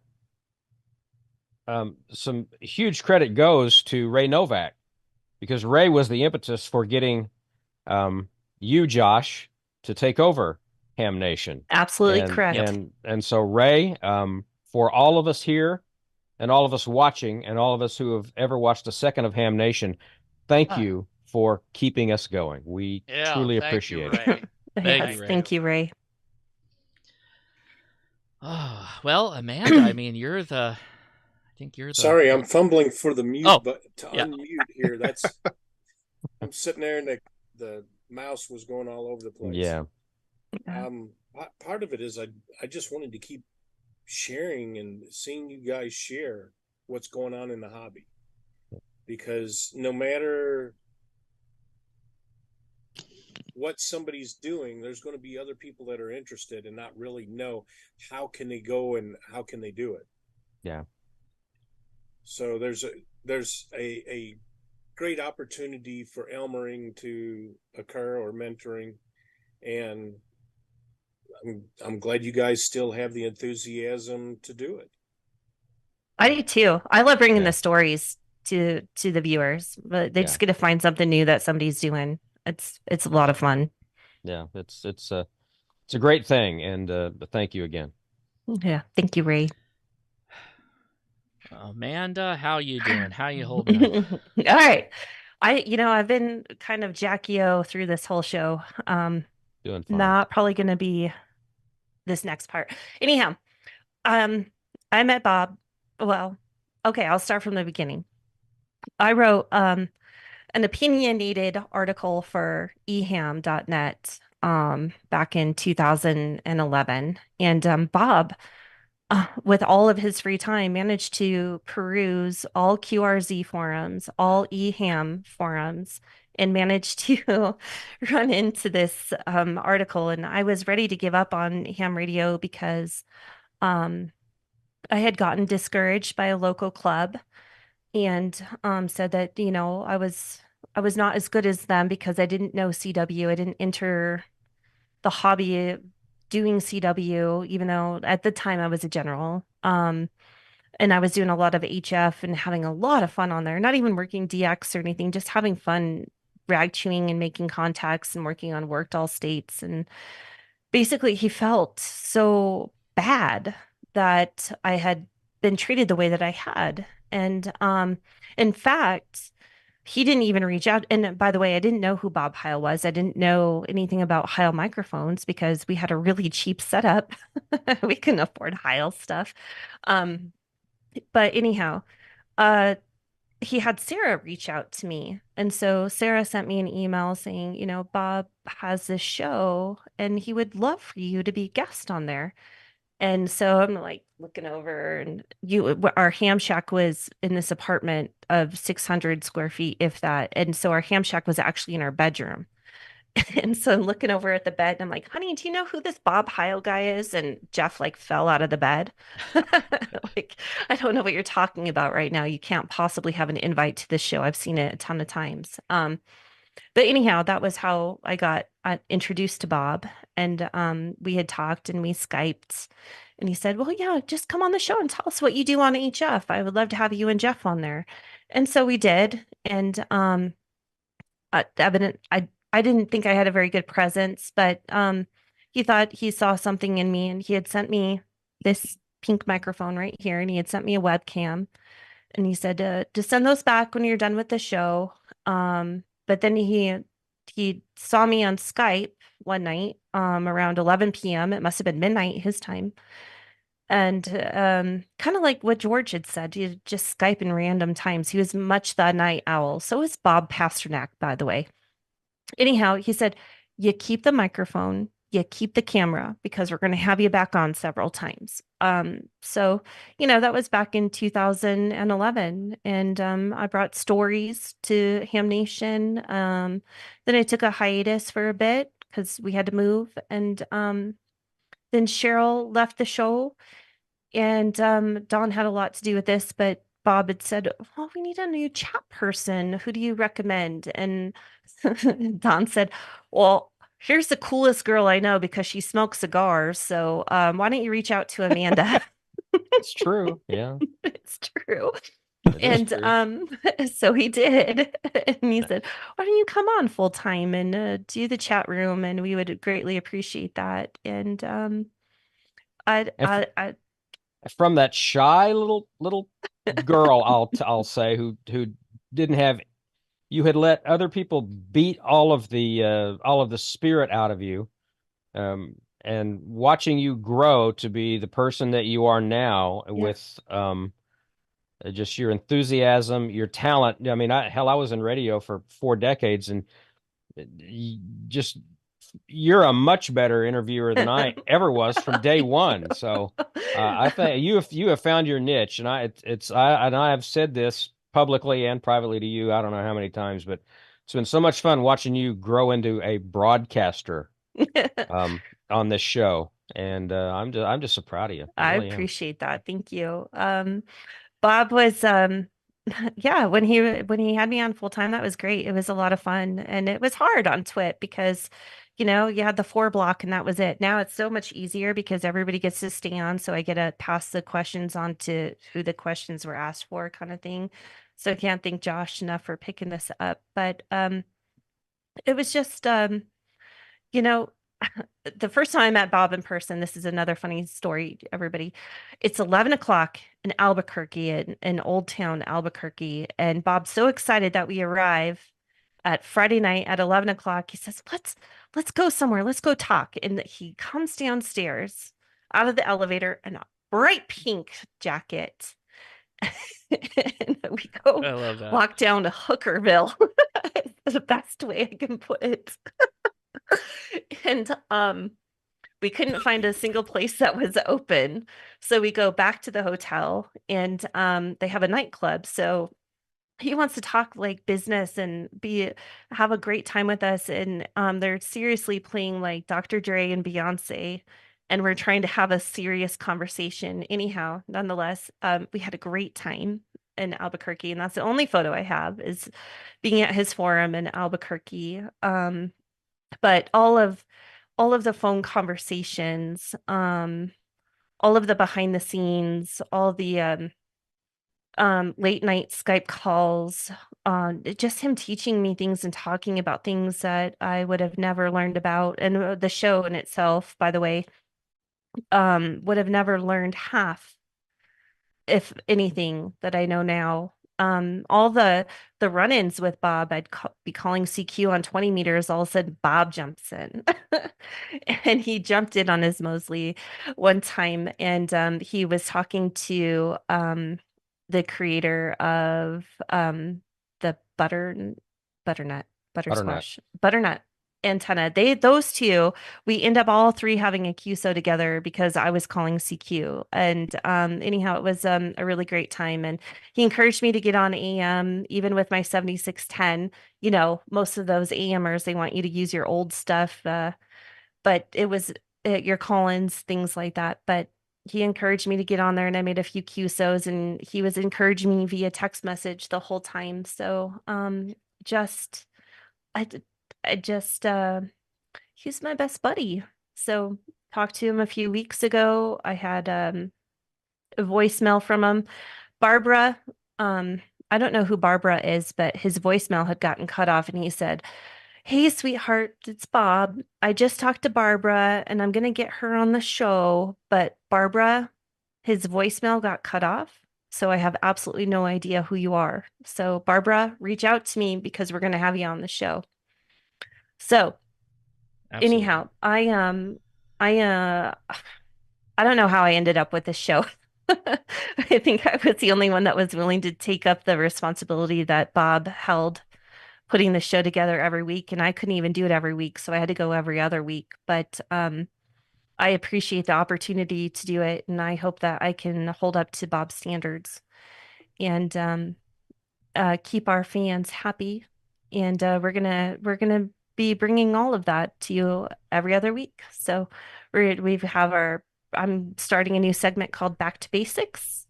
So we're going to be talking about beginner stuff again, those dipoles and OCFs and what balun to use, helping you out to get started in amateur radio. And I can't see the chat room now. I see it going crazy on the side, but I have everything to thank to every single other square that is in this plex right now. So Bob, I'm gonna miss you so much, and I love you so much, as well as all of our viewers do. And there is not enough words in the world to say how much you meant to us, how much you taught us, and how much legacy that you're going to remain with us. But we all have the books, we all have the t-shirts, and we're going to keep on going on. So 7-3, my friend, love you. Okay, I did it Jackie O style. Good. Okay, now I'm gonna go cry. You guys go. Amanda, that was the best story I've heard all night. I don't know how many people could say they've walked through Hookerville with Bob Heil in a pink coat. Exactly. That's oh wow. That's unique. Yes. But I can see him. Yeah, oh absolutely. I can see him. Absolutely. And I don't doubt a syllable of that for a second. It was pretty funny. You know, it occurs to me there's a blues song by Buddy Guy who Buddy was a contemporary. Buddy's still around, by the way. Buddy was a contemporary of B.B. King and Albert King and all of those guys. And Buddy did a song called "Who's Gonna Fill Their Shoes?" And much in the same way that I've said that when Bill Pasternak of Newsline passed away, you can't fill those shoes. What you can do is you can continue walking in the direction that he was walking. So I'll tell you who's going to fill Bob's shoes and Bill's shoes, and that's his it's Pasternak's license plate back behind me. But we are, all of us, you, me, everybody watching, we're going to keep walking in that forwardly direction, and that's how we're going to fill those shoes. It's up to us. I guarantee it. Never Thank forget. you. Never Okay. forget. Do you know what that means, Don? It's time for Amateur Radio Newsline. Oh, we've gone so late. If you want to drop that, I don't care. Well, it's up to you, Josh. If you want to run it, well, we got if you two want to more run it, things we to can run, run it. If you want to drop it, I don't care. We got the LMS video. I think we run that next, and I think we maybe go to the user shots, user submitted stuff. Yeah, that's going to take. Yeah, a let's while. just we'll just save Newsline for another time then. But Let me get amazing that my- you compiled all of this, Amanda. This was an incredible undertaking. It's a lot of work. Yeah. But it was heartfelt, and actually, like, I'd just break down and cry, and then I'd see another picture and I'd be like, oh, that's so cute, or that's so Yeah. funny. So it's everything. So I had some collaboration with this part. I have a celebs folder, so Yes. everybody Yes. gets to see the celeb shots and Bob at the Last Man Standing set with Gordo. So take it away, Josh. Thank you.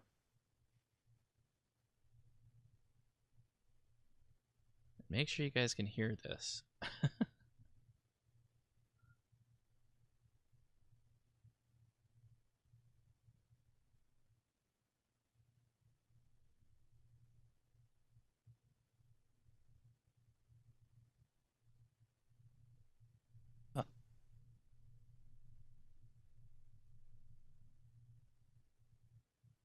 Things are good out there in good old California.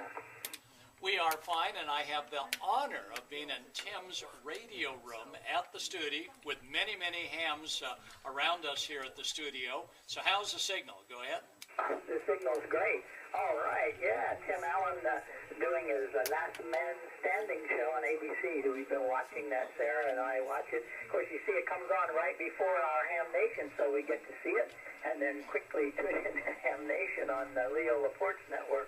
So it works out well, and we're so honored to have Tim and all the guys bringing ham radio to the television networks. How cool! I hope you're hearing me okay, Gordon. You're just sounding great, big and bold here. This is K9EID. All right, thanks, Bob. Yeah, they've done a great job. They've got a dipole antenna in the rafters. The RF noise from all the lights is not real bad. A full QSL card collection, and it's neat to see some of these cards, plus plenty of certificates on the wall, all the greatest equipment, an ICOM deluxe transceiver. So we're rolling at the Tim Allen studio. K9EID, WB6NOA. Go ahead. WB6NOA from K9EID. Well, I'm so happy to meet up with you on the bands today.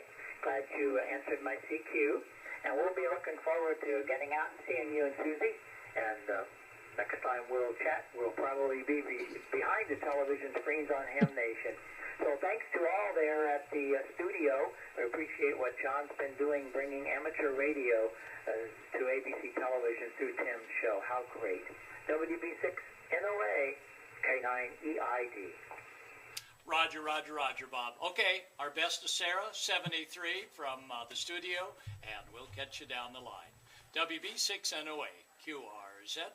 Okay, very good, Gordo. We'll talk soon. This is K9EID clear. Bye-bye for now. 73, WB6NOA. You remember that station, Ray? Yes, I do. Had a lot of fun working with you and Amanda's husband. Jeff and Jess. Thank you. I couldn't think of Jeff's name there. And Jet came down and joined you too. That was so much fun. But that was the first station, right? I think that was the first station. I can't remember if that was the. You and I worked at the second station. This was the first studio. I think. Anyhow, John Amadeo is probably rolling his eyes right now if he's watching. I think, what did they do? And you know, there was so much QRN from all the LED light switchers. Only the ICOM radio was able to get the signals through to the receive, thanks to great ICOM circuitry on noise reduction. I operated into incredibly difficult position to operate from. It was 20 was a no-go. It just a flood. The waterfall was flooded, but oh, look at that picture with Tim Allen. That's a great photo. Thank you, John, for sending that over. That was John Amadeo that sent that. And oh, that's a really small picture. So some of these were screen captures from the internet, right? So if you sometimes, you know, so they're going to be a little pixelated, but yeah, there's Joe Walsh. That was showing Joe. He had a really fun time. He's been on the show a few times, right? I think his best interaction, to be honest, was when Amy and Jerry were on, and they all got to talk about pinball machines. Does everyone remember that? Yeah. They like all clicked. I think they're all besties now. But no, it was really fun to have Joe on, and that's such a sweet photo. There's a great one. Yeah, it is really nice. And Peter Frampton also put out his tribute to Bob, but I did not get a chance to capture everything. And of course, you know, everybody, we had mentioned so much about Twit. Leo did put out a tribute, and I think his this week in Twit, he has about a 5-minute tribute. So if you want to catch that, go ahead and Google it. So thanks, Leo, for all the good times. Wow. Another fantastic picture. That's I know, isn't that the sweetest? Good. Like somebody just captured that, and that was not staged or anything. It was just random. Google the word friendship, that comes up. Isn't it sweet? It's just so cute. Beautiful. And they're just excuse me, you guys. Oh, someone else talk for a second. Yep. Yeah, they just had such respect for each other, and through the music and the ham radio and the shared experiences of 50 years together. Oh my God.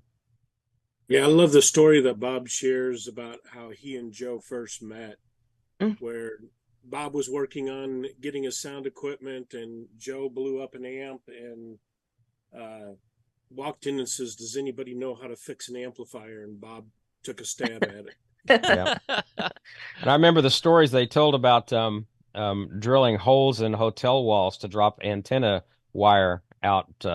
He said, so there's probably a whole string of hotels all across the country that have have holes drilled in them, and also this how they kept knocking antennas off the tour bus. There's probably 500 ham sticks laying in ditches all along the interstate somewhere. They wondered why the SWR all of a sudden went crazy. Yeah, such good stories. No, Joe has had so many good stories, and just the way Joe got involved in amateur radio as well. Just walking down his block and saw some antennas on his apartment building, and went and knocked on the dude's door. What's that for? What's that, and why is it moving? Yeah. 2 peas in a pod, really. They just their curiosity and making things work, finding a way to make it work, or trying something that might not work is unbelievable. So they were meant for each other as some good friends. Definitely. Boy, you guys, we're at 2 hours here. I do not want to forget our viewers, and that's the most important part, is all of you watching us. So I captured as many viewer photos as I could, and well, this one might actually make me weepy. Josh is going to play some amazing organ music picked out by Mr. Wilbanks. This hymn is actually Bob's mother's favorite, so I thought that was apropos.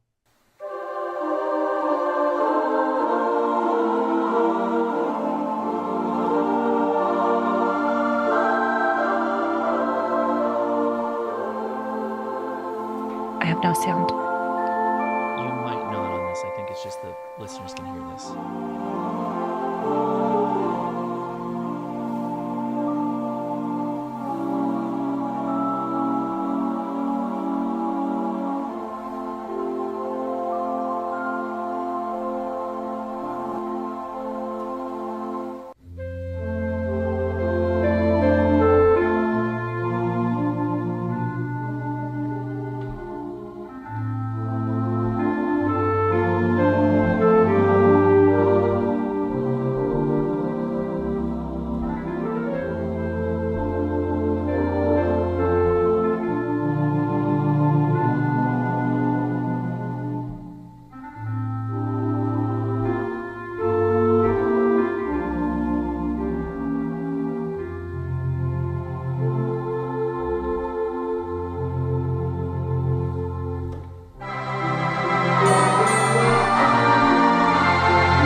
Amazing. It's good. Thank you, viewers, for sharing your photos and throughout the years. He did it all for all of us, all of you. So we appreciate that. And we have some special requests to make sure that we play Dr. T tonight. So Josh, I think you're going to make that happen. Yeah, run it. Play an audible. We're playing an audible here, so give me a second here. I want to make sure I got this all set. But we can continue talking. Yeah, so let me make sure I got the video going. Okay. Tamitha, I have no idea how I'm keeping it together either. I took a Jackie O pill, evidently, because I just didn't want to have the sad cry face, like, the angry cry face, because I didn't want to see my ugly picture on Google sometimes. So that's the only reason I am keeping it together tonight. And Bob, Bob's lost a lot of friends in the past, a lot of tributes that he's done, and he would have done the same thing. So just trying to invoke the Bob in me, I think. There you go. You're doing a great job.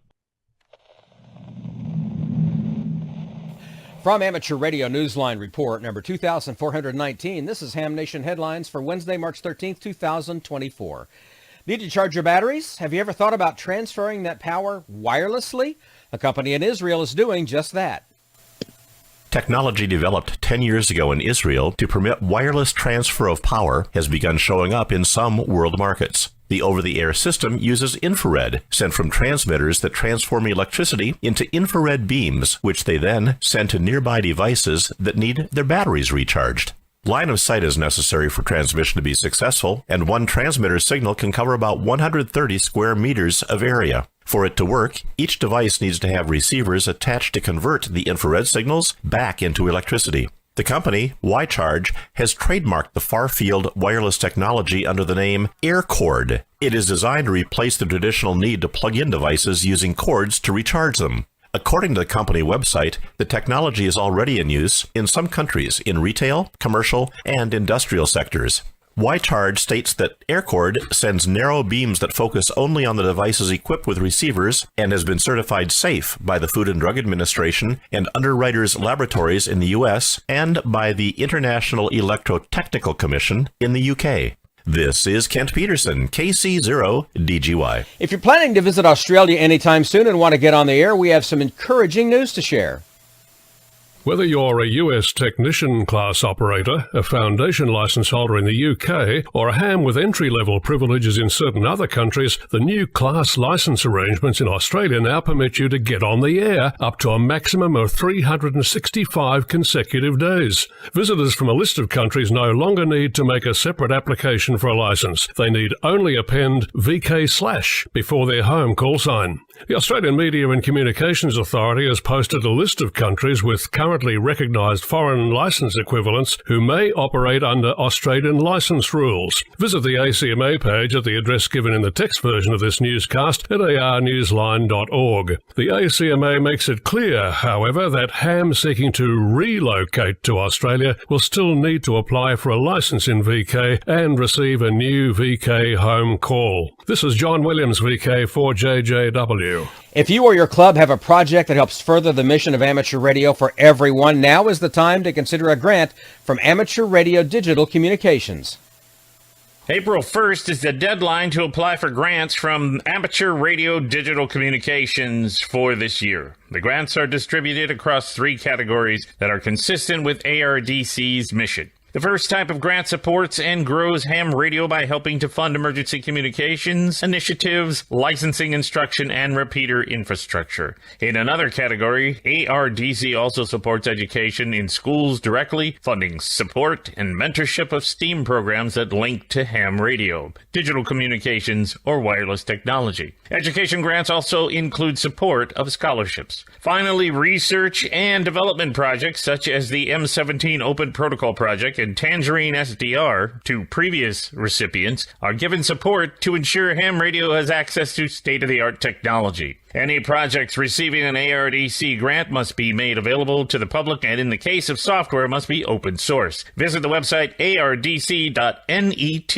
to read more about the grants and to find an application form. This is Stephen Kinford, N8WB. The nominating period for the Bill Pasternak WA6ITF Memorial Young Ham of the Year Award is now open and runs through the end of May. More information and a nominating form can be found at arnewsline.org under the Awards tab. And finally, all of us at Amateur Radio Newsline and Ham Nation are mourning the passing of Bob Heil K9EID. Bob was a giant in the amateur radio and music communities. He was a pioneer, inventor, and mentor. He and Newsline's founder, Bill Pasternak, WA6ITF, had a decades-long friendship.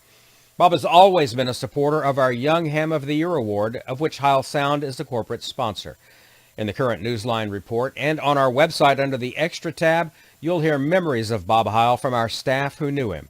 He was our friend, and we send our deepest condolences to his family, those at Heil Sound, and all who knew him. And that's all from the Amateur Radio Newsline, your independent source for amateur radio news since 1976 at arnewsline.org.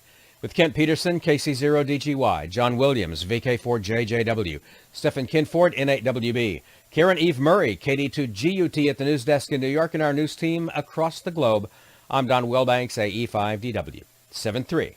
We'll see you next time here on Ham Nation.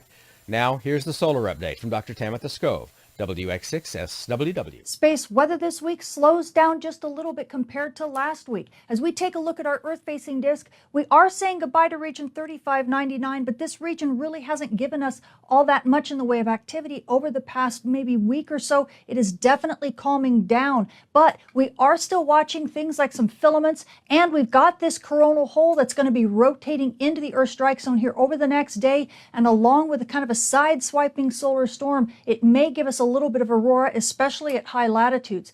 Now, on top of that, we've been watching a lot of activity on the east limb. You can see a big poof there from region 3610. This region is just now rotating into Earth view, and maybe it'll be a little bit of a flare player. It's kind of hard to tell. It might be a solar storm producer, so we are definitely keeping our eyes on it. On top of that, we do have some activity that is just beyond reach on the east limb. This is from region 3590. This region has been surviving its far side passage. This was a big flare player on Earth's day side. It's this yellow here with the helioseismology far-sighted viewer. We're showing you the far side of the sun. And this region, as you can see with this dark spot here, this is definitely surviving its far side passage. We even might have a region after it. And so we've seen a few big solar storms being launched on the sun's far side from this, likely from this region. But we shall see in about 3 to 4 days when this region rotates back into Earth view, we could see big solar flares once again and big solar storms. So amateur radio operators and emergency responders, expect that this reprieve that you've had over this past week or so, it's going to diminish. So get ready for radio blackouts to be back on the menu this week. And now it's with a heavy heart that I take a moment to remember Bob Heil. He was not only a gift to amateur radio, but a gift to audio engineers and scientists like myself all around the world. And there are many very cute moments that were caught on tape with Bob and me, and this is just one of them that I'd like to share with you. And one of the things that I always remember about him is this little crinkle he would do with his nose when he'd said goodbye or when he was happy, and it just happened to catch it on tape. So here you go. Please enjoy. I got to see the end of your session here. I loved it. I loved it when you put the mics on. Yeah, cool. It's cute. It's all about science. Well, thank you for coming. Yes. We'll see you Wednesday night on the other side of the screen. On the other side of the screen.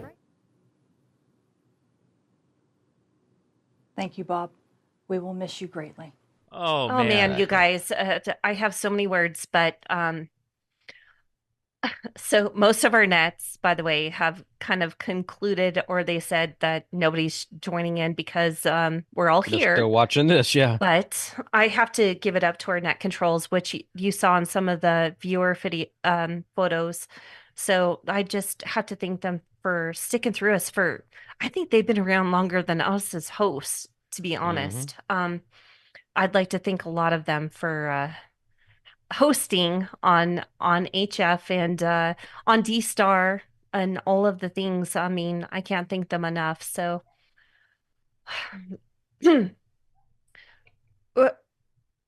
I never actually discussed how to end the show, so I'm gonna talk about this.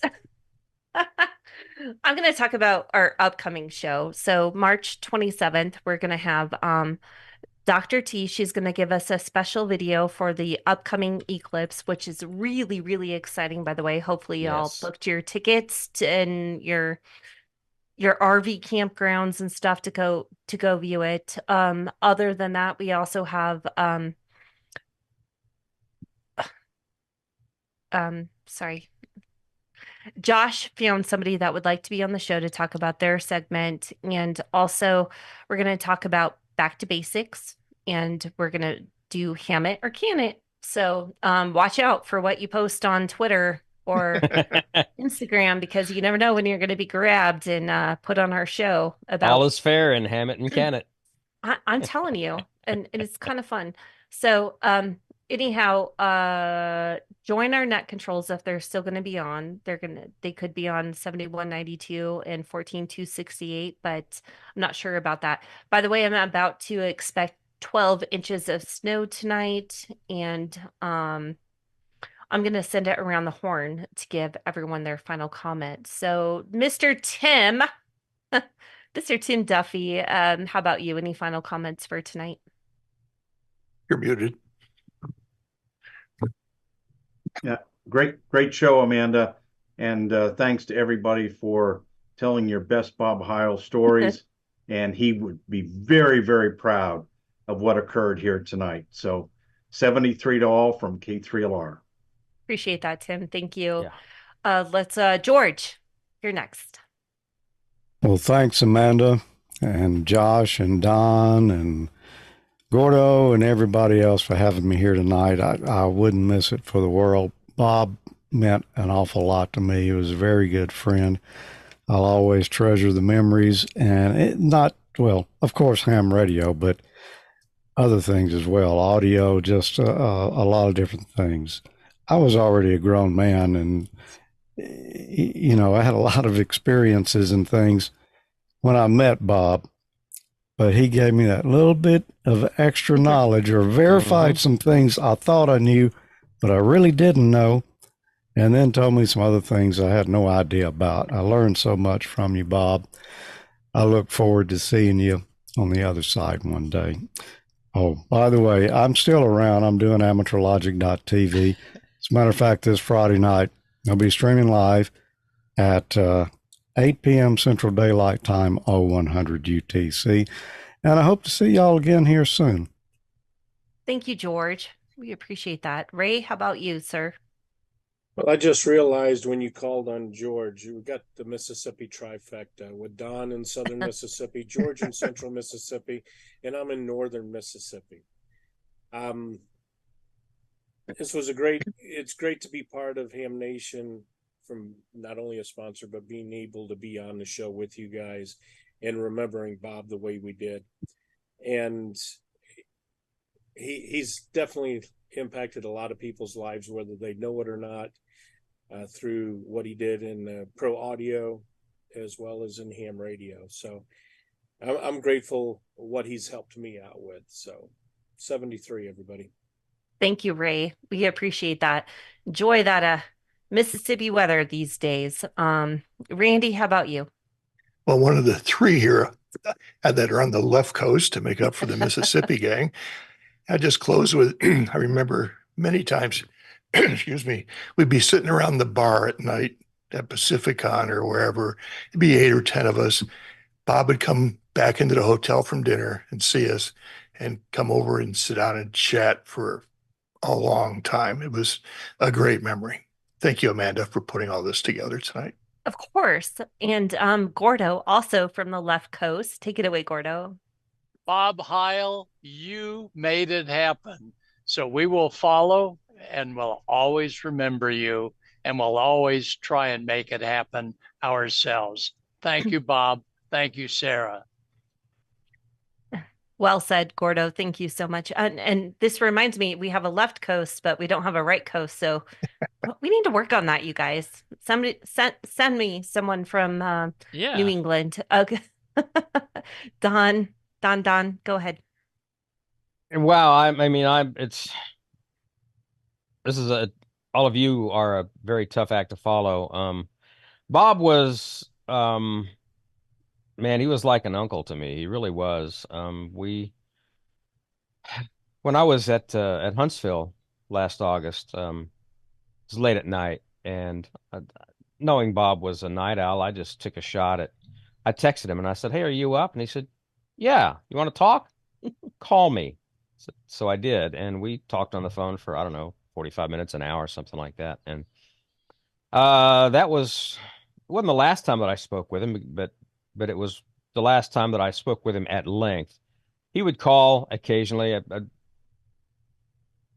usually when I was at work, and it was always a nice diversion when I would look down at my phone and see Bob Heil come up here, and sadly, I'm not going to see that anymore. So we love you, Bob. Oh, baby. Okay. Josh.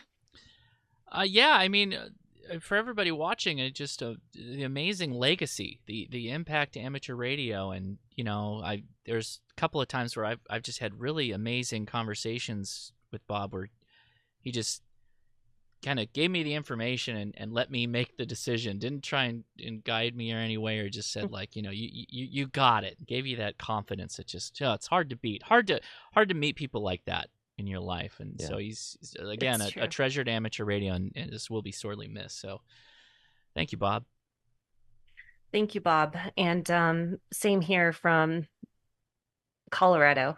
Gosh darn. He went everywhere, did everything for everybody else, and that's what fulfilled him. So if you can take that into your heart and maybe do the same. Every time you're invited to a ham fest and you're like, oh, maybe I don't want to go, or maybe I don't want to be a guest speaker. Just put that on the side and actually do it, because you never know who you're going to touch, because that's what Bob did to all of us. So, did I reach out to everybody? I want to make sure. Great. Yeah. Great. Gordo and Tim. Tim. Gosh, go, Tim.